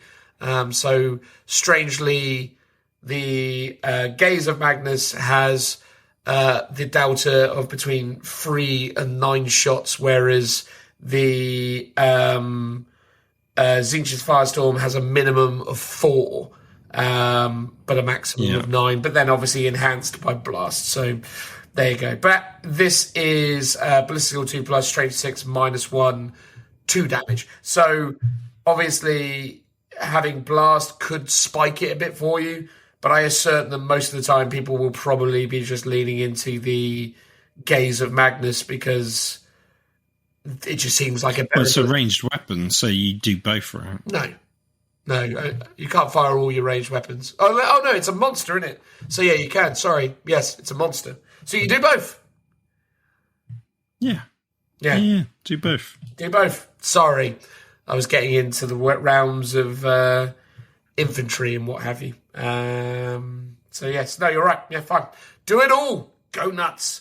Melee, he's got the Blade of Magnus, which again, as is the way of it, has a strike and sweep variant. It's probably worth mentioning, by the way, that all these attacks are also psychic. So he's got a strike, which has got devastating wounds. It's 7 attacks. Strength, weapon skill 2+, strength 16, AP3, flat 3 damage. So better. Tasty. Better than Fulgrim, I would say. And the sweep, which is 14 attacks, weapon skill 2, strength 8, -1, 2 damage. So not sustained hits. So, yeah. But no, the strike is pretty impressive at strength 16, -3, 3 damage. That'll do some work with 7 attacks. So he's got the ability to deep strike, deadly demise D6, unearthly power, So at the start of the battle round, select one of the abilities from the Crimson King, and then you've also got the Lord of the Planet of Sorcerers. This model can attempt up to 2 rituals per turn instead of 1, and each time this model attempts a ritual, add 2 to the psychic test result. So he starts with a baseline of 4, which is pretty reasonable. So Crimson King, you've got Impossible Form. Each time an attack is made against the Psyker, this Psyker, excluding psychic attacks, subtract 1 from the damage characteristics of that attack. What? Surely he'd be also able to resist psychic attacks as well. Surely what would have been more sensible is subtract 1 from the damage of this Psyker, unless it's psychic attacks, in which case it does nothing. Like, how is Magnus getting done over by psychic? I think maybe he's turning himself into like mist, so therefore he's harder to hit, but then maybe in that psychic form he's more susceptible to psychic attacks. Fine. Treason of Zeech. At the start of your opponent's shoot phase, select 1 enemy unit within 24 of this Psyker. Until the end of the phase, ranged weapons equipped by models in that unit have the hazardous ability. Pretty underwhelming, but could be good in some instances. And then Time Flux. While friendly Thousand Sun units are within 6 of this Psyker, add 2 to the move characteristics of models in those units. You're probably going to do that quite a lot, although reducing damage by 1 is very, very strong. So I would probably lean into that more than enhancing the movement. But again, it's situational. If you're in a go turn, getting the extra movement's going to be pretty cool. No, I mean, it might be. But I mean, here's the thing. It feels like there's not really many attacks that are psychic. It's like they're there, but they're sort of really sprinkled in the game. Yeah. So it feels like, probably you do the -1 damage because you're unlikely to take some hits from psychic damage. No, I totally agree. Tell us about Araman.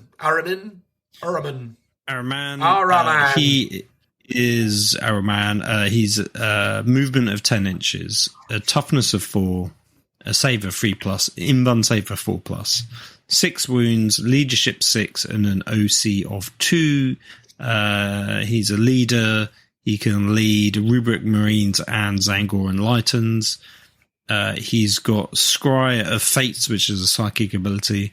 If your army includes this model after both players have deployed their armies, you can select up to 3,000 Suns units from your army and redeploy them. When doing so, you can set them up in strategic reserve, regardless of how many are in there already. He's also got Arch Sorcerer of Zinch. Is psychic ability again. Each time this model attempts a ritual, add 1 to the psychic test result. That's very cool. And then in terms of his weapons, he's got the Inferno Bolt Pistol, which is a pistol range 12, 1 attack, ballistic skill 2+, strength of 4, 1 AP, 1 damage. So very non-Inferno whatsoever. It's not a flamer and it's not a melter. It's just a bolt pistol. Yeah, a really underwhelming cool name. Bolt pistol. Yeah, great. But he does have a Transmogrifying Blast, which is a blast psychic ability, range of 18, D6+1 attacks, hitting on 2s, strength 6, -1, AP, D3 damage. So you'll always do that one unless you're in combat, and therefore you used a pistol. Melee weapons is Staff of Araman, which is psychic. So it's 5 attacks, hitting on 2s, strength 7. God, -1 AP, but flat 3 damage. I mean, he's no slouch. Yeah. Yeah, I mean, the staves are clearly very good for bonking people on the head. Yeah, the fact that he's got the flat 3 damage all right, although the -1 AP isn't anything special. But then the thing is with him is it's more his real potency comes from the redeploy stuff in the deployment step, and then also the adding 1 to the ritual. Yeah, exactly. Yeah. Again, weird choice of things that you can lead, and also I'm really not a fan of the fact that they got rid of the option to take him on foot. because there was a time where putting him on a disc was optional, whereas now he just defaults to it. I see what you mean. So I don't know whether or not you're going to find yourself in situations where you're paying the points for the additional movement, which obviously you will be, but then you chuck him in a unit of rubrics and it's like, okay, well now he's movement 6 basically, even though he could move up to 10. I mean, obviously there are instances where you can use him to do a bit of slingshotting, I suppose, because, you know, you can exploit his movement 10 to kind of get up there. And then, yeah, the Zangor stuff. I don't understand. In the case of Thousand Suns, it makes more sense than in some instances, because Thousand Suns are more likely to kind of collaborate with their demon or kind of Zangori allies, I suppose. But it does seem weird to have a character of Ahriman's stature and have him walking alongside a bunch of, you know, lesser birdmen. But yeah, he's a little less. He's a little less bothered about that stuff, I guess. Yeah, that makes sense. I was just looking up to see, like, who can actually cast psychic powers, and obviously it's just down to the Cabal of Sorcerers rule. So all the characters can do it, and a lot of the, like, unit champions can also do it. So basically, most things in your army is doing a psychic test in your shooting phase, which feels like a lot. But you can only manifest those 4 abilities, right? Yes. But I guess one of them is allowing you to do mortal wounds, so you could spam them several times still. No, because doesn't it specifically state... Or is it limiting to you can only cast... Yeah, I swear it said... Hang on now, you... Where is it? So it says, if your army faction is Thousand Suns at the start of your shooting phase, one or more models from your army with this ability can attempt rituals from those listed on the right. To do so, select one model from your army with this ability that has not yet attempted a ritual this turn, and select one ritual. Oh, no model from your army has manifested this turn. Then take a psychic test. So basically, you can keep attempting it with different people until you succeed. Yeah. So, yeah, you're right. You can technically get 4 off, but you could potentially be casting more to attempt for 4. Yeah. Which is an interesting way of approaching it. For me, I love the flavour of the Thousand Suns. I think it's super cool that they've given back the psychic tests and the psychic phase. I lament the loss of the psychic phase in this game. I think it robbed it of a lot of its flavour, and I think it desperately needs to return in future editions. But yeah, like Thousand Suns to me feel meaningfully thematic and meaningfully interesting. Magnus, you can easily see where some of his utility is going to come from and where he's going to kind of add a little bit of extra something to the army. Ahriman sort of is what he is, but I think he's all right on the whole. My only real major complaint with Thousand Suns at this moment in time is that those new robot miniatures they gave them, whatever they're called, are absolutely awful. Can we look at their stats and see actually? Yeah, we can look at their stats, mate. They are. We can have a chat about the old stats on the old whatever they're called. Is it Sekitar, isn't it? God knows, mate. I've literally erased them from my brain because I sort of looked at them and they are awful. So even if they were like the best thing in the game, I'd refuse to acknowledge them. Sekitar robots.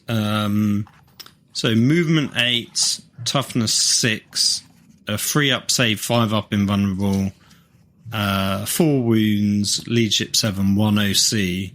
They're infiltrators with stealth. Okay, that's interesting. Yeah. Prophetic Sentinels. Once per battle round, you can target this unit with a fire, Overwatch, or heroic intervention stratagem for 0 CP. That's kind of cool. There's 2 to 4 Sekitar robots per unit. Every model is equipped with the heavy warp flamer, Hellfire missile rack, high flux melter gun, and close combat weapon. The heavy warp flamer ignores cover, is torrent, range 12 inches, attacks D6, strength 5, AP2, 1 damage. Then you've got the missile rack, which is 36 inches, 2 attacks, hitting on 4s, strength 10, -2, 3 damage. The Pyflux melter gun is melter 2, 12-inch range, 1 attack, hitting on 4s, strength 10, -4, d6 damage, which is alright. The warp flame projector, which is ignored cover torrent, 12 inches, d3 attacks, auto hits, obviously, strength 3, -1, 1 damage. Okay, that's a bit terrible. And then it's got close combat weapons. So any number of models can have their Pyflux and melter gun replaced with 1 warp flame projector and power claw. Okay, so you're basically getting a better combat weapon for a crappy flamer, but you're losing the melter gun. So the close combat weapon as default is 3 attacks, hitting on 4s, strength 5, AP01 damage, but the power claw is 3 attacks, hitting on 4s, strength 10, -2, 2 damage. Yeah, so it's got a lot of attacks, a lot of weapons as well. Yeah, I mean, I'd almost certainly take every one of them with the flamer and power claw combo. Just because I guess if you're using stealth and infiltrate, so you can sort of have them up the mid boards. Yeah, I mean, where they're weird is because obviously they're vehicles, so they can't kind of phase shift through walls. But obviously, the fact they've got good movement 8 is decent, and the fact that they've got the stealth and infiltrate stuff. Like, basically, you're moving this stuff up the board, and it's less about actually finding a target in your turn. It's more about utilizing their 0 CP Overwatch ability. Well, yeah, with the flamers, I guess. Yeah, that's the thing you're doing with these guys, is you're basically taking a unit of 4, slapping them into kind of a key objective area that you want to kind of safeguard, and then just using their Overwatch abilities and their overall durability, right? I mean, a 3-up, 5-up's good, 4 wounds is good. You know, you go and put some effort in to get rid of them. Yeah, I mean, because basically you can have them equipped with 2 flamers and a bit of anti-tank in the form of the missile rack. And the power fists or power claws, sorry. Yeah. Oh, and the power claw as well. So yeah, they're not too shabby. As you say, they're going to sit somewhere in the middle and just annoy the hell out of your opponent by the fact that they'd probably want to avoid them at all costs. Yeah, exactly. I mean, they're not as... Unless they've got something that can definitely deal with them and definitely take the hit on the flamers. Yeah. And if you took a big unit of 4... I mean, I guess the saving grace for the opponent is you can only have 4 of them in a unit. Yeah. But again, this is the thing, though, that even though you can take 4 of them, they're tiny, right? Like, they're like the size of... I think they're on 40 mil bases, you know? Like, they're on Terminator bases, I think, or maybe slightly bit... But they're quite tiny. They're quite titchy little minis. And, yeah, that's the thing. So they're not a big footprint, so you can put them places. And, again, they're good into specific things. Like, if someone's bringing...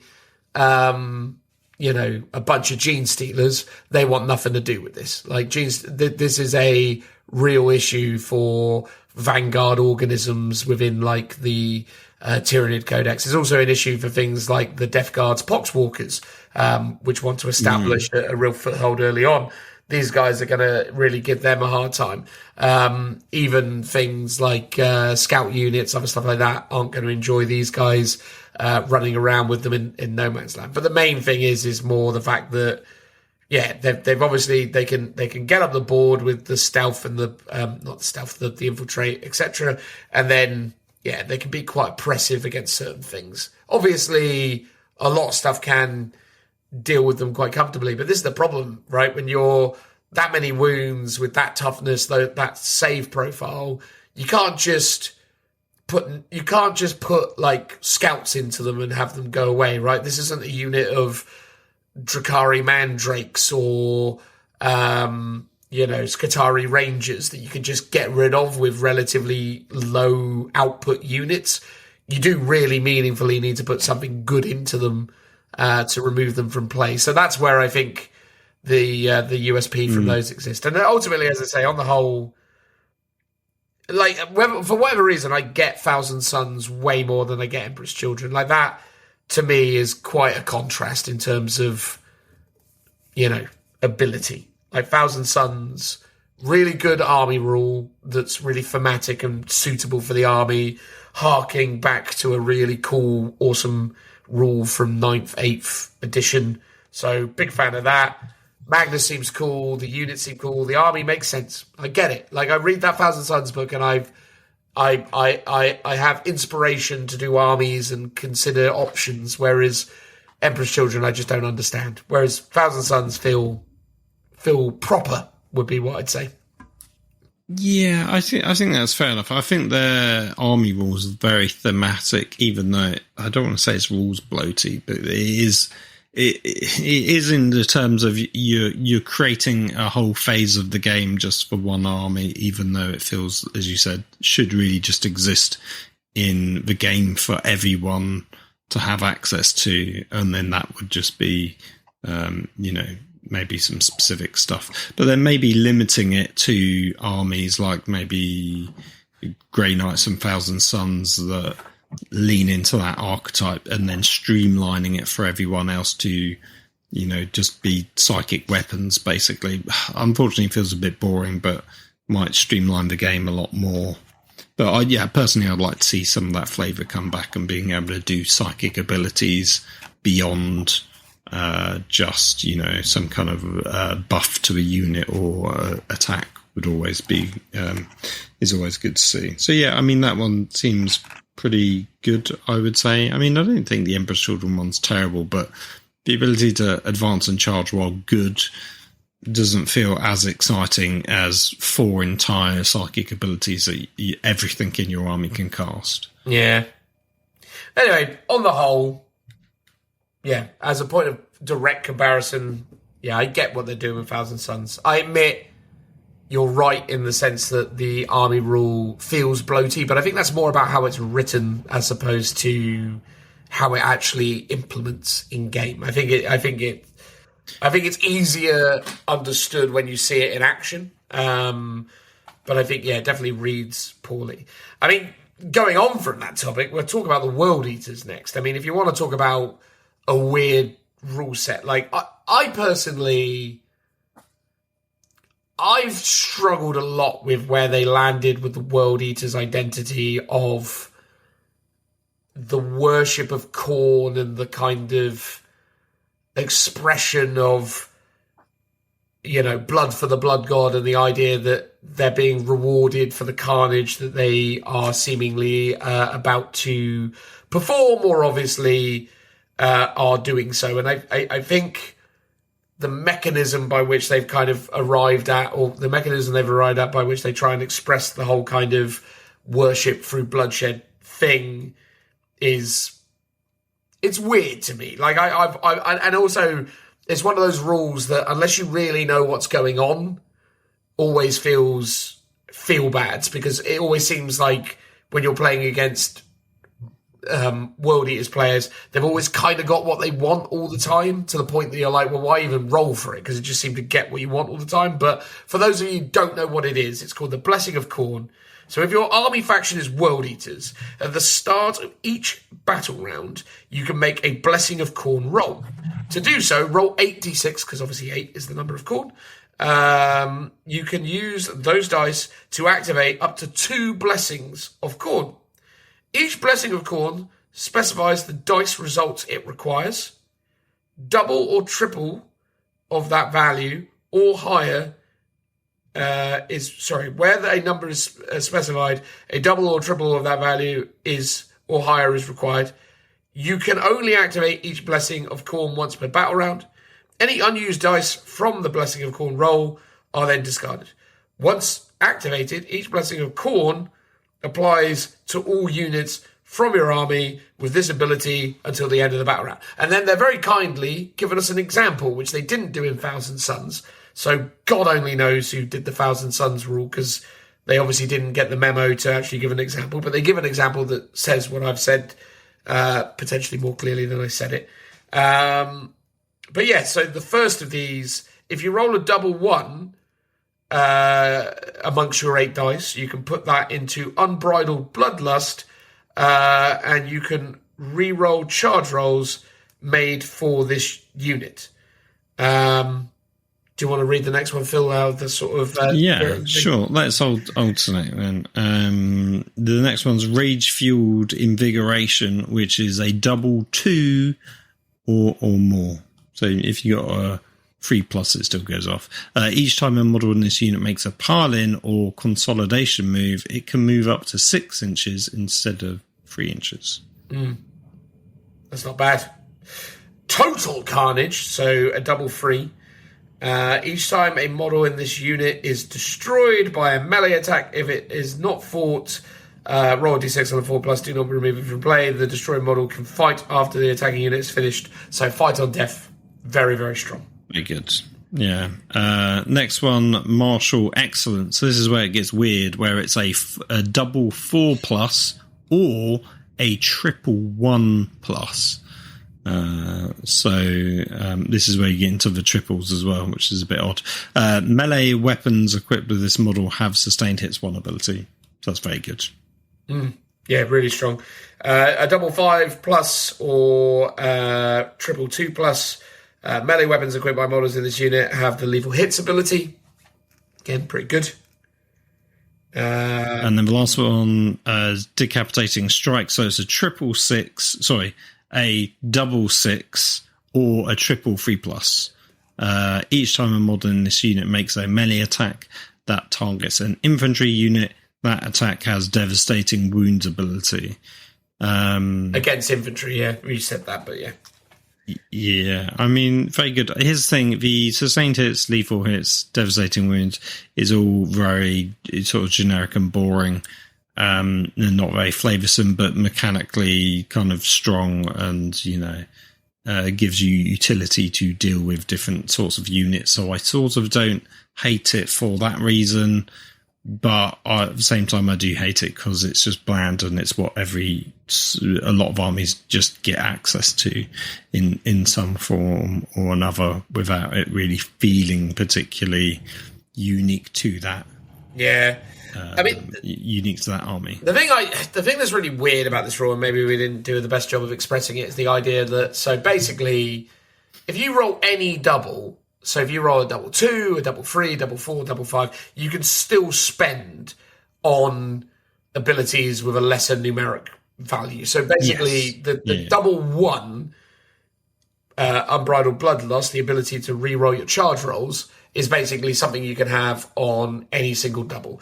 Equally, Rage Fuel, you can't get it on a double 1, but you can get it on a double 2 or greater. And that's where these triple things come into effect. Also, it's just again, to me, it's one of those things where it's one of those things where I'm like, you know what?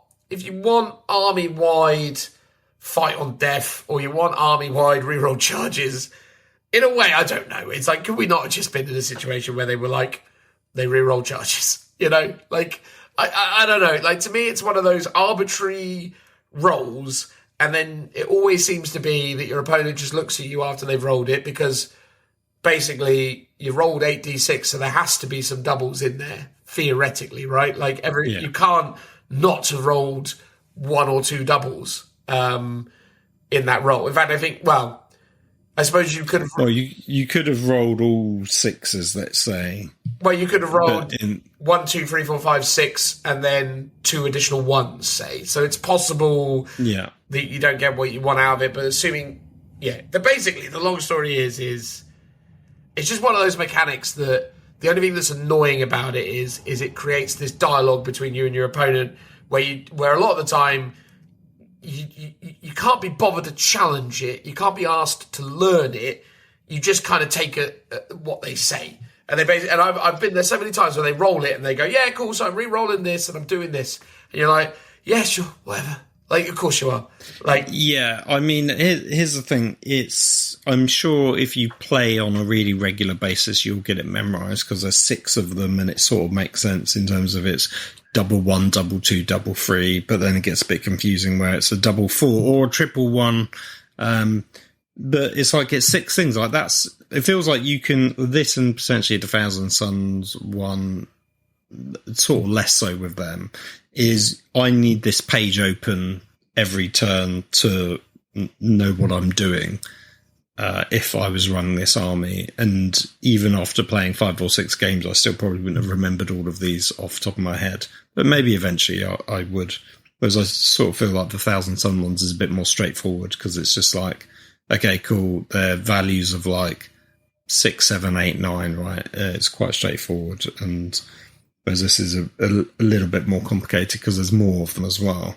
But as you say, as the opponent, you've got like almost no idea what's going on, and it's basically it's not as straightforward as going, cool, you just have access to this one thing, or you can pick one of 3 things and they happen once per game, which is like the Emperor's Children one could have access to, let's say, but.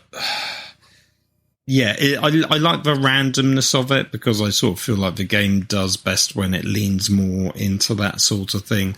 But they're sort of taking a lot of the randomness out via the sort of the probability of the dice rolls.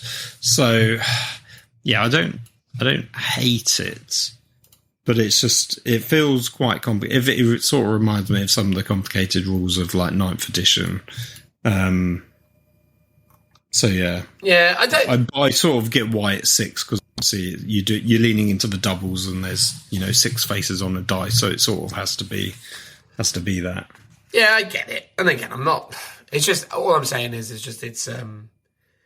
it's always been a weird mechanic, but fine, cool, great, whatever. Berserker Warband is the main detachment. It's got Relentless Rage. Each time a World Eaters unit from your army makes a charge move, until the end of the turn, add 1 to the attacks characteristic and add 2 to the strength characteristics of melee weapons equipped by models. It's really strong. It's a really good ability. Leans in perfectly with the army that they are. So that's a very good detachment rule. Is that right there? Yes, crazy good. So yeah. What is Agron though, Phil? I have never heard of him. He is the big red boy. He is movement of 14, toughness 11, which is the same as all of them, right? It's the same as all of them, yeah. He's 2 up, 4 up, 16 wounds, leadership 5 and a 6 OC. Why is he not more tough than Fulgrim? I don't know, but it's what it is. They're all tough. They're all equally tough. That's how it is. Yeah, a Deadly Demise D6, which is what they've all got, I'm pretty sure. And he's got Deep Strike. He's got Reborn in Blood. So at the start of a battle round, when you make a Blessing of Khorne roll, if this model is destroyed, you can use a 666 from the roll to use this ability instead of activating any Blessings of Khorne at the start of that battle round. If you do so, this model is no longer destroyed, and in the reinforcement step of your next movement phase is set up anywhere on the battlefield using its Deep Strike ability with 8 wounds remaining, which is really cool. And obviously it leans into that kind of dice mechanic of a 666 is quite unlikely, but might happen at some point. Can I tell you what I don't like about that rule though? Is it's not a 666 plus? And it's just it has to be 666. Well, it has to be. I mean, what are you rolling to get more than a 6 on a D6? True. Yeah. Okay. You misunderstood what the plus meant, I suppose. Maybe you were thinking quadruple 6. Yeah, maybe. But then that is also a double, a 666 as well, I guess. But no, it's more the fact that they didn't put it in the actual rule. You know what I mean? Like they established a very particular design language about how they express how the rule works, and then they add a stipulation to it, but they don't either make the effort to represent it with the same graphics, but they also don't include it in the same area. To me, it should have just been on the rule, but whatever. I sort of get why they've done it, because it's like you might not always take Angron, so it's an Angron-specific rule. In the past, though, I also get your point. In the past, they have included the Angron rule in there with the rest of it. Oh, okay. Then there's Raffle Present. So at the start of battle round, select one of the Raffle Present abilities until the next battle round. That model has that ability. So he's got the Blood God's Favour. Each time you make a Blessing of a Khorne roll, if this model is on the battlefield, you can re-roll up to 6 of the D6. Okay, pretty good. Overwhelming Wrath Aura.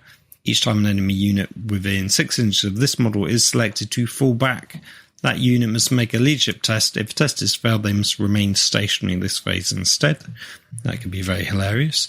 And then driven by ultimate rage, which is also an aura.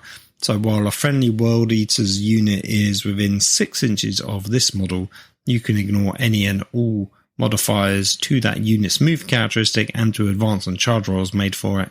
And each time a model in that unit makes a melee attack, you can ignore any and all modifiers to the attacker's weapon skill characteristic or any and all modifiers to the hit roll. So just ignore modifiers for pretty much everything. Then let's look at his weapons. He's only got a melee weapon. He's got Samniarius and Spine Grinder. So he's got a strike ability and a sweep ability. So they both have devastating wounds. The strike ability is 8 attacks, hitting on 2s, strength 14, minus 3 AP, and D6 plus 2 damage. And then the sweep is 16 attacks, hitting on 2s, a strength 7, minus 2 damage. That is definitely some squad of dead orcs. That is definitely a dead squad. With 15 attacks. Yeah. I think my only comment on that one is again, I'm not a big fan of... I'll just give him flat damage 5. I think that would have just been better than the D6 plus 2, but fine. If they want to add in some randomness, I totally understand it. But yeah, on the whole, I mean, Angron, obviously, because of his ability to come back from the dead, is a really, really valuable addition to the army. Yes, you need to roll a 666 in order to get him, which is not guaranteed. So anyone who's building Angron into their list, you should probably always be playing around the idea that him returning to the tabletop is a bonus rather than a guarantee. But yeah, I mean, Angron seems fine. I mean, he's obviously very, very punchy. He's going to, 8 attacks, hitting on 2, strength 14, is going to run into and murk a lot of things. Although, he could probably pretty much guarantee smashing up a big stompy knight, for example. So yeah, he's meaningfully scary. The only weird thing is these days, obviously, he's lost access to advance and charge. That was a big thing for him before, because he used to be in the index. He had the ability to advance and charge. He no longer has that skill set. Unless I'm wrong, did I miss something? No. I'm just wondering, was that one of the blessings that no, they you can could reroll get? charge ranges, but you can't. There's no advance and charge. So yeah, so basically that's a pretty big nerf to him, and also the fact that he only comes back to life with 8 wounds is also a negative, because previously I believe he came back with his full 16. No, I want to say it was less, but I can't remember. Well, in 9th edition it was less, but in at the start of 10th it was I think he came back with all 16. Oh, okay. Yeah, maybe. I mean, he was pointed very heavily though, to accrue for that account for that reality. Khan the Betrayer, movement 8, which is really good for a little infantry lad. Toughness 4, 3 up, 4 up, as in 3 up save, 4 up invuln. 5 wounds, leadership 6 and 1 OC. He has legendary killer as an ability. So while this model is leading a unit, each time a model in that unit makes a melee attack, they reroll hit rolls of 1 and reroll wound rolls of 1. Really good. The Betrayer, at the end of your charge phase, if this model is leading a unit and that unit is not within engagement range of 1 or more enemy units, you must take a leadership test for this model. If that test is failed, 1 bodyguard model in the unit is destroyed. Love that. I think that's great. It's cool that they actually gave him a thematic rule that betrays his betraying tendencies. And Berserker Fury, the first time this model is destroyed at the end of the phase, roll a d6 on the super to set up this model back on the battlefield as close as possible to where it was destroyed with 3 wounds remaining. Very good. Very, very good. Range weapons, he's got a plasma pistol, whatever. Melee, he's got the Gore Child, 8 attacks, hits on 2s, strength 7, which, again, if you remember, if you're taking him in the kind of core detachment, he's actually going to be strength 9, and he's also going to have 9 attacks rather than just 8. So -2 AP and flat 3 damage. Really good. I mean, again, can only lead a unit of Khorne Berserkers. You do have to deal with the fact that if he's not fighting, he's potentially killing your own guys. But that's very fun, though. Oh, yeah, I love Khan the Betrayer. Khan the Betrayer is a great, cool character. And those rules for him are pretty good, I would say. I like him. I do too. I sort of wish his model was better. Like, I really love Angron. If I was to pick a god, or a chaos army, I would probably want to paint up Angron because he's just this big, solid mass of death. Out of all of them, I almost like that. Let's just go for something simple as a playstyle. I'm just going to run in charge at you and kill you. It's a nice brain, not to criticize anyone that plays World Eaters, but it feels like quite a straightforward play style as opposed to some of the others that have a bit more finesse with what they've got to do, got to cast special abilities to get stuff off and things like that. Yeah. Side note, they previewed the Angron Forge World model what feels like a millennia ago, and it's still not out yet. Oh yeah, well, thank God it's terrible. So hopefully it never. Hopefully I disagree, Dan. Hopefully they did like what they did with that Space Marine captain and giving him a new face. Oh, give him a redo, yeah, maybe. No. I mean, I assume it's going to come out at some point with the new edition, but maybe not for a while. No, indeed. But no, I mean, like you say, World Eaters are a ruthlessly efficient, smooth brain army. They do what they say on the tin, right? Like they run forwards and they hit hard, and that's kind of their vibe. And I think they obviously do that well. I'm not a fan, as I say, of that weird core mechanic where they do all the rolls and tell you that lucky me, I got exactly what I wanted. But yeah, it's an interesting dex. Right, last of them, we have the Death Guard.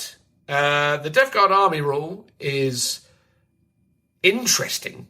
If by interesting I mean objectively quite strong. Tell us what it is, Phil. This is an old classic. It's Nurgle's Gift, which is an aura ability. So if your army is Death Guard, while an enemy unit is within contagion range of one or more Death Guard models from your army, it's afflicted. See below. So there's a nice little diagram that says contagion range, first battle round, your contagion range is 3 inches, second battle round, it's 6 inches, third battle round, 9 inches. Quite easy to remember, I feel that. The afflicted. So during the declare battle formation step, select one of the plagues below until the end of the battle. Until the end of the battle, while an enemy unit is afflicted, subtract 1 from the toughness characteristic of models in that unit, and the unit has the effect of your chosen plague. Declare battle formation step. That obviously, I presume that's not in your list writing. That is just in your as you're playing the game, right? Yeah, I honestly can't remember when declare the battle formation step is. Because, yeah, I feel like that might be actually part of your list writing. In terms of, if you're at a tournament event. If you're just doing a pickup game, I don't think it really matters too much. But I'm just wondering if you're meant to be locked in, because your battle formations, because they're not detached from here, I don't know. The declare battle formation step is the 5th step in the game sequence occurring after determining the attacker and defender. Oh, so okay, you do. And before deploying the armies on the battlefield. What do you declare in that step then? You declare your. Is that this? When you go, is that when you go? These units are going into deep strike. These units are staying on the table. Is it that bit? Oh yeah, that must be it. That must be the bit of it. That's what I thought it might have been, but I wasn't entirely sure. Okay, yeah, this step is when you will embark in transport strategic reserves. Yeah, that's what right. Okay, right, yeah. So you can actually tailor it on a game by game basis. Yeah. So the first one is Skull Squirm Blight. Each time a model in this unit makes an attack, subtract 1 from the hit roll. Very good. Very good. Rattle Joint Ague, I presume that's what it is, AGUE. Worsen the save characteristic of models in this unit by 1. Very Also good. Very good. Very good. And then the last one is Scabrous Soul Rot. Worsen the move, leadership, and objective control characteristic of model in this unit by 1. This rule can only worsen a model's objective control characteristic to a minimum of 1. So it's reduce it by 1 to a minimum of 1, which is, could be good. Reducing movement by 1 is probably quite annoying for some units, especially things like Terminators that only move 5 inches. I think, again, the fact that it stacks a few of the different bits and pieces, leadership, movement, and OC, I think that's cool. But it's clearly not as strong as being an additional -1 to your save, or having your hit rolls subtracted by 1. I think I'm torn on which one I would take on the regular, but I think because it's probably going to be matchup dependent. But yeah, those are the two that you're going to be picking between. Obviously, if you're up against like a Tau army, you're probably going to want to be -1 to be hit. But then equally, if you're up against something quite melee centric, you're probably going to want to be -1 to be hit in that instance. I think the -1 to the save situation is when you're going into something that you want to be like hyper aggressive into. Definitely kill. Well, again, because you're already reducing survivability. You're already reducing toughness as well. That's the thing you got to remember, and that's pretty meaningful. Sorry, you were going to say. So So basically, it's basically a durability one for you by basically being -1 to a killy one, which is reducing their save, or a better at holding objectives. Because the only time these really trigger is when you're close enough to them that you could be charging them or they can be charging you. So I would be thinking, okay, when I'm in combat with someone, what do I want to be doing? Do I want to be sticking around and be hard to hit, or do I really want to be holding the objectives, or do I just want to be killing them? I mean, I would hope that there's some detachments that play into this, or characters that allow you to pick different, like bonus afflicted ones. That would be very cool if that option does exist. So yeah, I mean they're all good options as well. It's like there's no bad pick here. There's no and there's no real obvious like best one.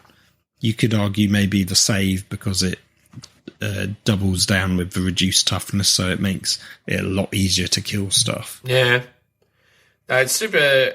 It's evidently a strong ability out of the gate, and then an additional detachment rule. So if you were taking the virulent Vectorum, the first one in the thing, whatever. It's got the ability called World Blight, which is if you control an objective marker at the end of your command phase, and a Death Guard unit from your army, excluding battle shock units, is within range of that objective marker remains under your control until the opponent's level of control over the objective marker is greater than yours at the end of a phase. In addition, until you lose control of that objective marker, it has the Nurgle's Gift ability. So basically, objective markers are also then spewing out contagion. Sort of thing. Yeah, that's cool. It was really cool because sticky objectives is super powerful in the game. And then to obviously have that then leaning into your kind of core gameplay mechanic of extending the range of your disease is very impressive. So, yeah, I mean, obviously, as an archetype, very, very cool.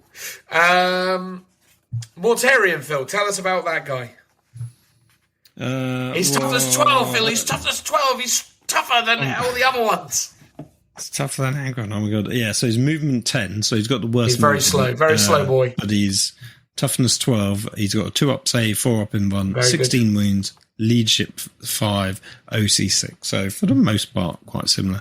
Deadly Demise D6, Deep Strike, but he also has a Feel No Pain of 5+. So good. Which means he's going to be sticking around. He's got Lord of the Death Guard. So once per turn, this model can use one of the Lord of Death abilities. So he's got Diseased Influence. Just after an enemy unit ends a normal move, advance, or fallback move within 9 inches of a friendly Death Guard unit that is within 6 inches of this model, take a breath. If this Death Guard model is not within engagement range of one or more enemy units, it can make a normal move of up to 5 inches. Okay, so yeah, you've got to have a unit an enemy unit that moves within 9 inches of a friendly Death Guard unit that is within 6 inches of your model, and then they can move up to 5 inches. Okay. So there's a lot of caveats, but getting a free movement, especially when your units are quite slow, is pretty good. There's Boon of Death.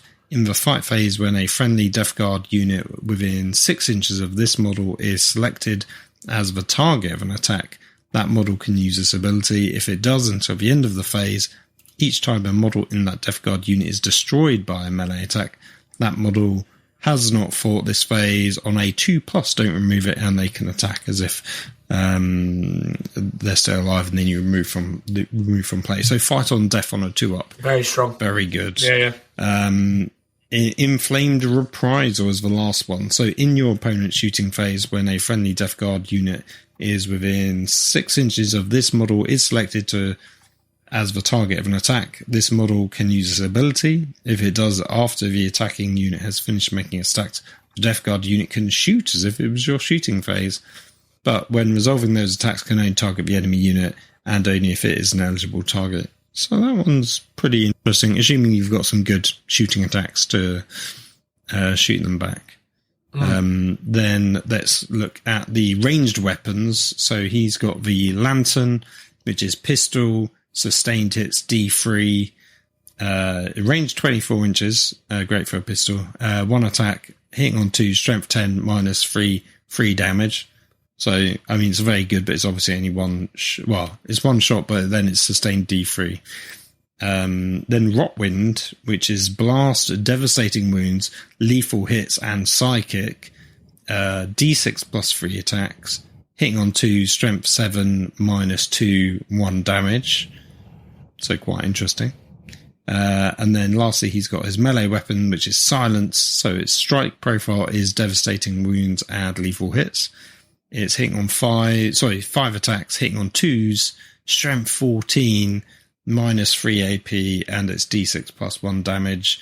And then the sweep version is lethal hits and sustained hits 1, 15 attacks, hitting on 2s, strength 8, -2, 2 damage. He's like almost as killy as Angron. He's more killy than Angron.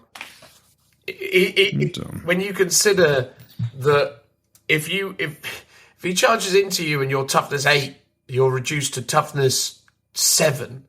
And when you're toughness 7, he's winning your... And you could be -1 save as well. And you could be -1 save, so its AP could be as much as 4. So, yeah, that's true. So you're comparing the strike profiles. So they've both got devastating wounds, but Mortarian's got lethal hits. Yeah. Less attacks. Mortarian's 5 attacks to Angron's 8. They're both hitting on 2s. They're both strength 14. They're both -3 AP. And so Mortarian's D6 +1, but Angron's D6 +2. I mean, okay, Mike, let me read out the sweep before I give my critique on this. So then lethal hits... so Mortarian's got lethal hits and sustained hits 1. Angron's still devastating wounds. Mortarian's 15 attacks. Angron's got 1 more, 16. They both hit on 2s. Mortarian's strength 8 as opposed to Angron's strength 7. And then they're both -2 AP, 2 damage. So I guess Angron is technically on paper with just this ability more killy, but as you say, the contagion range might swing it. Well, if you charge into a T5 Terminator, they become T4, so you're winning them on 2s. Angron is winning them on 3s. Yeah, and Angron also does some mortal wounds at the end of the movement phase as well. Yeah. Sorry, not Angron, Mortarian. Yeah. But they do feel a bit cookie cutter, right? So it feels like the stat lines are almost identical. The weapons are, at least between these two, are almost identical with a few tweaks. And it's because they don't want one to be arguably better than the other, even though I bet you'll say that Mortarion is better, but I don't think feel no pain. Yeah, I don't think Mortarion is better because of the stat line. I think he's better because of his abilities and the feel no pain. He's got incredibly good durability. The army rule's really good. It synergizes really nicely with this. Again, obviously, you should all, by the same token, remember that if you were taking the main detachment with Angry Ron, he would be +2 strength and a +1 attack, assuming he initiated the charge. So there is that element to consider. Yeah. But yeah, I just think the thing is Mortarion, if I was to rank the Primarchs in terms of where they stand, I think Mortarion beats every one of them. Not after another, but if you one-on-one'd each of the Demon Primarchs against each other, I think Mortarion wins more than he loses. Yeah, I guess is the thing. You can't really factor in the fact that Angron could come back in a one-on-one situation. True. But if you did, you could say, okay, maybe he could win in that regard. But I think the Feel No Pain gives him arguably the most survivability out of all of them. Yeah. This is Mortarion. So, and I think he's very good. Yeah, they do feel a bit samey though in terms of what they've been given. The fact that the command abilities are all sort of not the actual abilities themselves, but the mechanic of the command ability, like Gilliman's got it as well, right? And I don't hate it that it's a bit cookie cutter, because actually the 3 abilities that each of them get are very unique to them. So it's sort of like the Supreme Leader has this ability. So it's cookie cutter in concept, but the execution is actually very different to them. I think I would have just personally loved to see a bit more variance between the stat lines, but I sort of feel like the way the D6 mechanics on sorry, hold on, my mic's about to fall off. The D6 mechanics of you're hitting on 2 pluses, right? You can't express really any better abilities other than rerolls or ignore modifiers to hit, I guess. Whereas before it was like they're all weapon skill of 8, 9 or 10, and they actually technically is some variation in that high level of stats. But against a normal person, they'd all be hitting on 2s. Although arguably, I think in those days it was capped at 3+. Interesting. Yeah, I think Mortarion's pretty cool. I think Angron's all right as well. I think Angron's all right. I think they're all right. I think Fulgrim's the only one who's not. And that's more a combination of odd decisions than any one kind of individual problem. I don't think he's terrible, but I get your point about the base size does maybe make him a bit tricky to move. I think here's the thing, he feels like he should be a really great fighter, but maybe not deal lots of damage. And it sort of feels a bit like that, but it's, you say, it's not terrible, but it's not like wowing me in the same way that some of the others are doing it, basically. Well, that's it. To close it out, we'll just quickly talk about Typhus. Typhus is movement 5, toughness 7, very tough. 2 up save, 4 up invuln, 6 wounds, leadership 6 and 1 OC. He has Deep Strike and is a leader of either Blightlord Terminators or Deathshroud Terminators or Poxwalkers, all 3 of which are actually very, very good units that he does well when leading. You have the Destroyer Hive. While this model is leading a unit, each time a melee attack targets that unit, subtract 1 from the hit rolls. That's super good. Eater Plague. This Psyker can use this ability in your shooting phase. If it does, select one enemy unit within 18 invisible to the Psyker. Roll a d6. On a 1, the Psyker's unit suffers d3 mortal wounds, but on a 2 to 5, the unit suffers d6 mortals, or on a 6, they suffer d3 plus 3. So that's really cool. There's an additional point to that, which is if he's leading a Poxwalker unit, each of those mortal wounds can bring back a Poxwalker, but that's specific to the Poxwalker abilities. And then, weapon-wise, he only has a melee profile. They've done away with the idea of the Cloud of Flies being a shooting attack in favour of just giving him the -1 to be hit in melee. Basically, he has a strike version, which is lethal hits, 6 attacks, hitting on 2, strength 9, -2 free damage.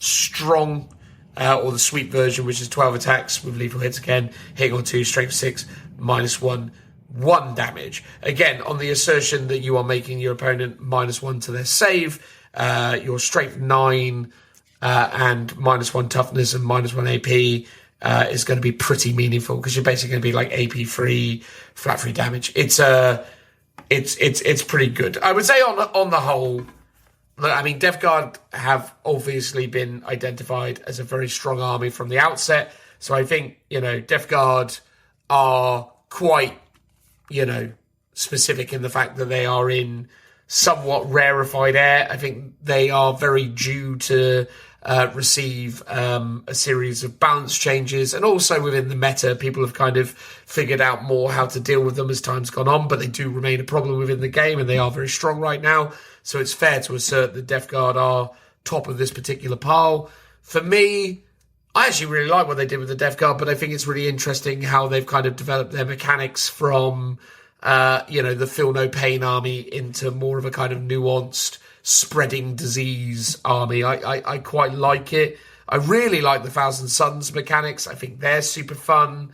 For me, if I was to rank these books against each other, which is something we have essentially asserted that we're going to do, I would say obviously Death Guard is clearly number one, and you're going to always probably need to put it there. But with the 3 remaining, I would say for me personally, Thousand Suns are super cool. Really like what they're about. They seem like a fun army with lots of nuance and interesting elements. So I'd put them at the number 2 position. The World Eaters just by default seem like a really fun, simple army to play with a very clearly understood archetype. So I'd put them in 3rd place. And despite the fact that people are winning with them, I still don't get what the deal with Emperor's Children is. I think it's a massive miss, and I'm putting it in 4th place. Even if they're good in game, I don't get it. I don't understand what they're doing with it. I don't understand why they exist. If Games Workshop can't come up with good ideas for new armies, I don't think they need to introduce them just for the sake of doing it. Give the designers, the rules writers, more time to actually finesse and come up with interesting ways of expressing, these armies on the tabletop, rather than just seemingly getting them to rush around like headless chickens and come up with the best they can in two afternoons. Because that's what I kind of feel like the deal is with Emperor's Children. But on the whole, it's really cool that we got the 4 books. I like it. But yeah, that's my my pecking order. Phil, what's your final thoughts and or conclusions there? I sort of agree with you from a lot of your points, to be honest. Maybe I would rank Thousand Suns at number 1 just to be different, and because they brought back the Psychic Phase, and it's got a cool cover. And the Segatar robots, they kind of seem cool, actually. Maybe the models themselves aren't super great, but they seem to have some meat on the bones, so to speak, in terms of what they can do. I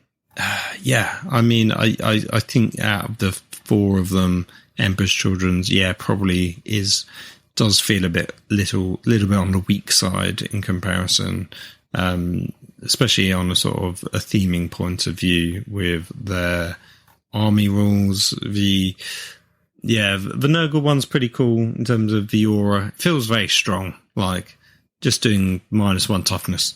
Felt like that could have been it. But the fact that you can do other stuff as well, and you get to choose what it can be. Yeah, that's very cool. I don't necessarily.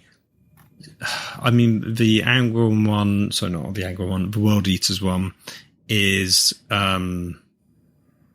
It's a little bit on the complicated side. I sort of don't hate the concept of it, but I sort of feel the execution is a little bit fiddly. But I, off the top of my head, couldn't think of a better solution, so I'm not going to criticise it too much. And, I sort of have a weird thing for Angron. I think he's cool. So, Angron is cool. Good. I really like the concept, or I just like the Khorne is cool. I've really enjoyed Khorne armies in the past, so I do get the appeal. I always felt like they were like the poster boy antagonists. It always felt like Khorne out of the four gods was like the main one that was predominantly focused on, because I guess it was like the violent one, and that is like easier to play into as a concept. And it feels like that's sort of not really the case anymore. Now you've got all the gods, all the demons for all of them, especially now you've got all the different space marine options, right? So it feels like it's not quite as the love that it got in previous editions, when it was sort of like the only one that you could easily get access to some of the kits. Yeah, no, that's fair. Look, I mean, again, on the whole, really happy with where we're at with the state of chaos right now. I think it's cool they've got more options. I think, more should be done to kind of flesh out these factions and give them more options. I think Death Guard are not only in a really strong place with their rules right now, but they're also in a really strong place as a range. I'd love to see Thousand Sons and World Eaters and Emperor's Children realise that as well. There feels like there's a lot of potential there that maybe hasn't been fully realised at this point. So, for me, really, really, happy with the general vibe. But the weird thing is I listened to a video on Warhammer Plus where they were talking about when they were introducing Emperor's Children and how they balanced the four Chaos Space Marine books against each other. I don't believe that's true for a second, because Death Guard are so obviously over the top that I can't get my head around how these four kind of, rock, paper, scissors, something else each other. But whatever, it is what it is. Look, at the end of the day, there's always going to be powerful armies in the game. There's always going to be this imbalance. This is what is obviously happening here, but at the end of the day, I don't hate it, because... I mean, what's interesting with that is it feels like the mechanic of Death Guard historically has always been they're very durable. But you look at the weapon stats for those two characters, and they are just as good as the one that's known for killing stuff. So it feels like, they should have maybe lent more into those archetypes a bit more. But I sort of understand they've gone, well, we've got to make the main character and we've got to make the Primarch really killy, no matter which one you pick, because that's fun for the person playing with that model. What I would sort of love to do is bring back the Kotok down and do a Primarch off, a first captain off, and potentially a greater demon off between them, because they would be, I mean, that would be a million variables and would be a whole series in and of itself, I feel like. But it would be interesting to see, like, who is the reigning champion out of all of those. Yeah, no, I love it, mate. Why not? Let's do it. That's a future episode right there. We'll chuck it in as a sort of supplement. We'll do a ladder tournament, or rather, I suppose we'd have to do it that they all fight each other, as in each variable. So maybe we can make that done. Let's look at that and put that into a future episode. But for now, that was that. That was us talking about the 4 Chaos Space Marine books based on the different legions, gods, etc. Pour one out for the Iron Warriors and or the Alpha Legion, Night Lords, etc. But these guys are cool. It's good to see. Happy they exist. Not thrilled about the general state of the Emperor's Children, but ultimately they'll get better with time, as they always do. For now, that was that. We're going to transition to a 5-star review segment. I hope you enjoyed that. Cheers very much. Transitional noise.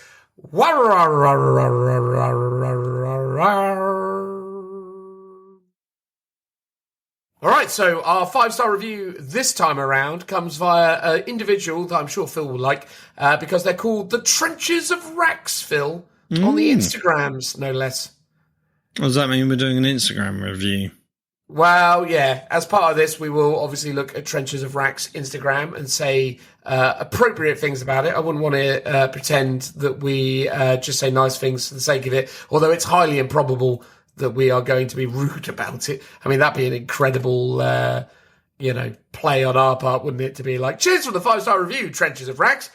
Oh, your stuff's terrible. Yay! Well, we got what we wanted out of it, which was the 5-star review.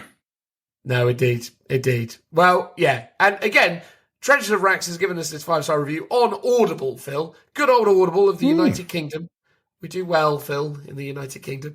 And it reads, a fun and entertaining podcast with a broad spectrum of subjects within the hobby. 5 stars, which is, of course, a prerequisite appearing here. If you'd like to leave us a 5-star review, please do so. I did all this stuff in the intro, so I'm not going to repeat myself now. But again, do it if you want to. That'd be cool.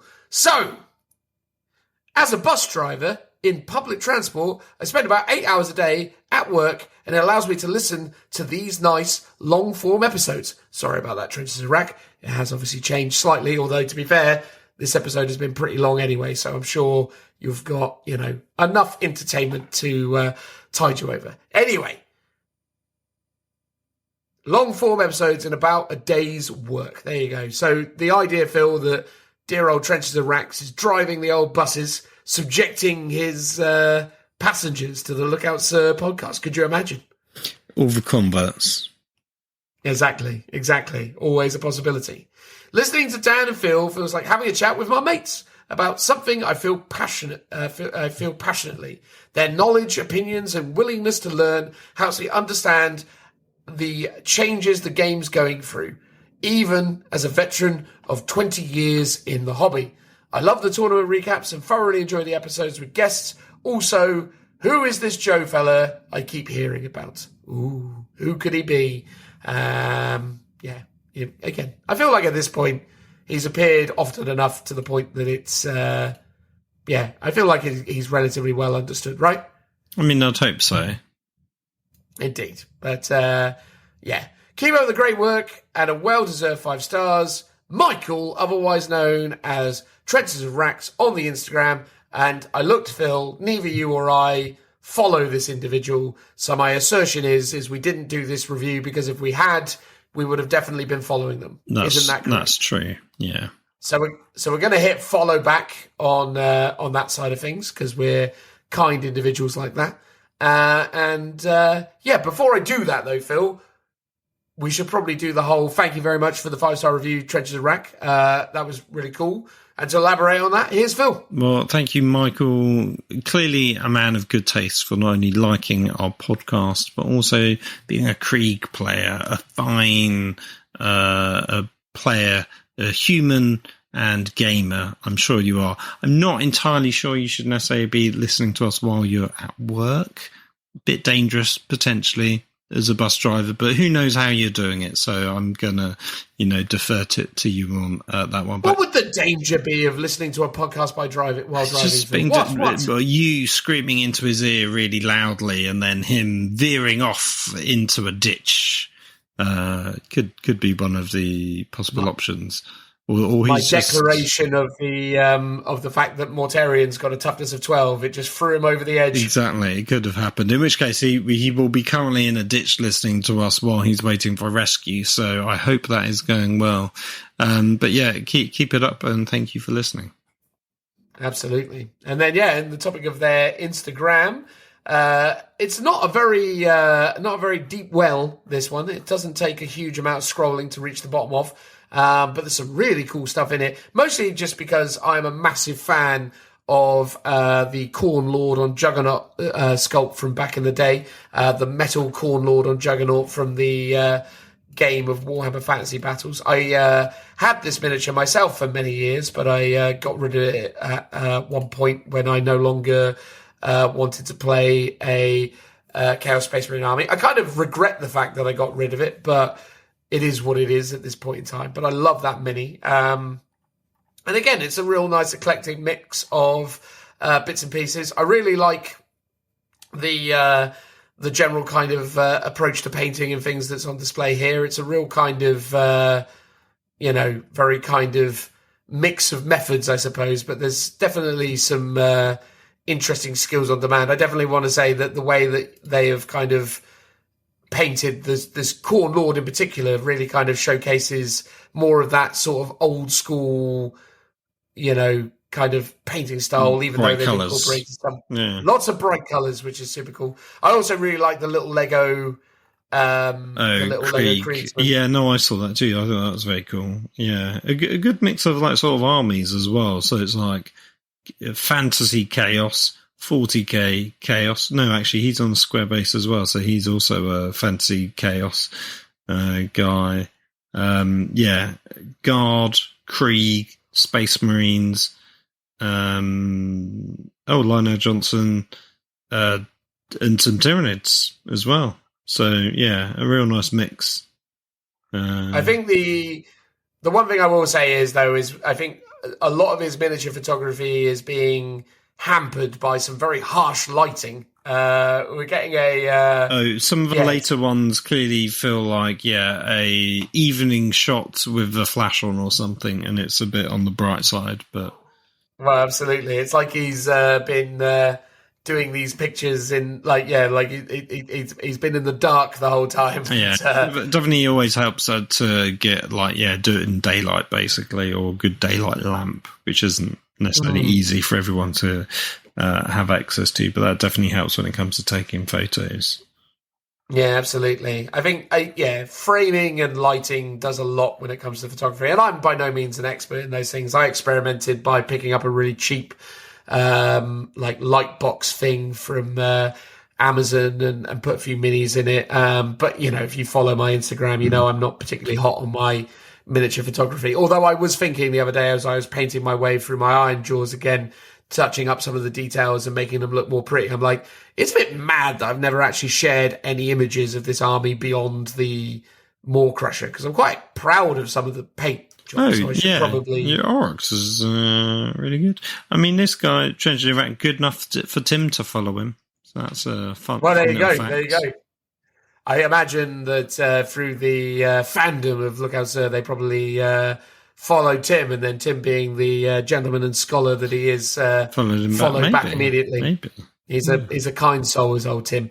It was a delight watching him take to the ring over the weekend and defend his honour. Could have gone better for him, but credit where credit's due for him for getting in there and trying. He's not a sprightly young man anymore. He's getting on in years, so getting into an actual fight and throwing hands with another human being is very I don't know if admirable is the right terminology for it, but I respected the heck out of him for it. It was just a shame that it didn't go better for him, but much love to Tim.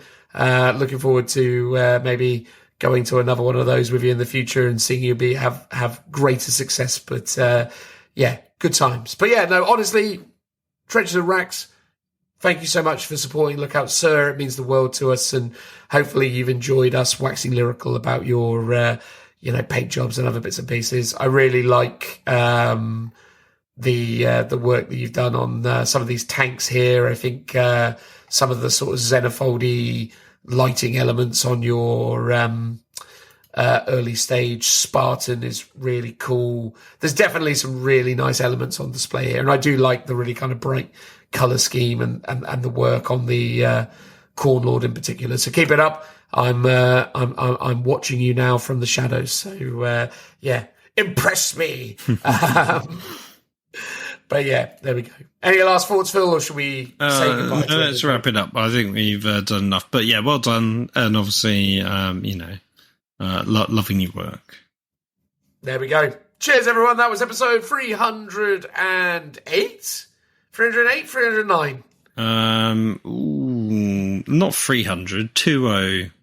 Oh, yes, 209. 209. 209, yes, good Lord. There we go. That was episode 209. Done and dusted. Cheers, everyone. Please, if you can, like, subscribe, give us a 5-star review you can, and if you really want to, support us on Patreon. It means the world to us, but ultimately, we just really respect the fact that you made it this far, checked out the pod, and ultimately, hopefully, enjoyed what you heard. So, that's it. Episode 209 in the bank. Thanks, everyone. Goodbye. Bye-bye. Bye-bye. Bye-bye. Bye-bye. Bye-bye.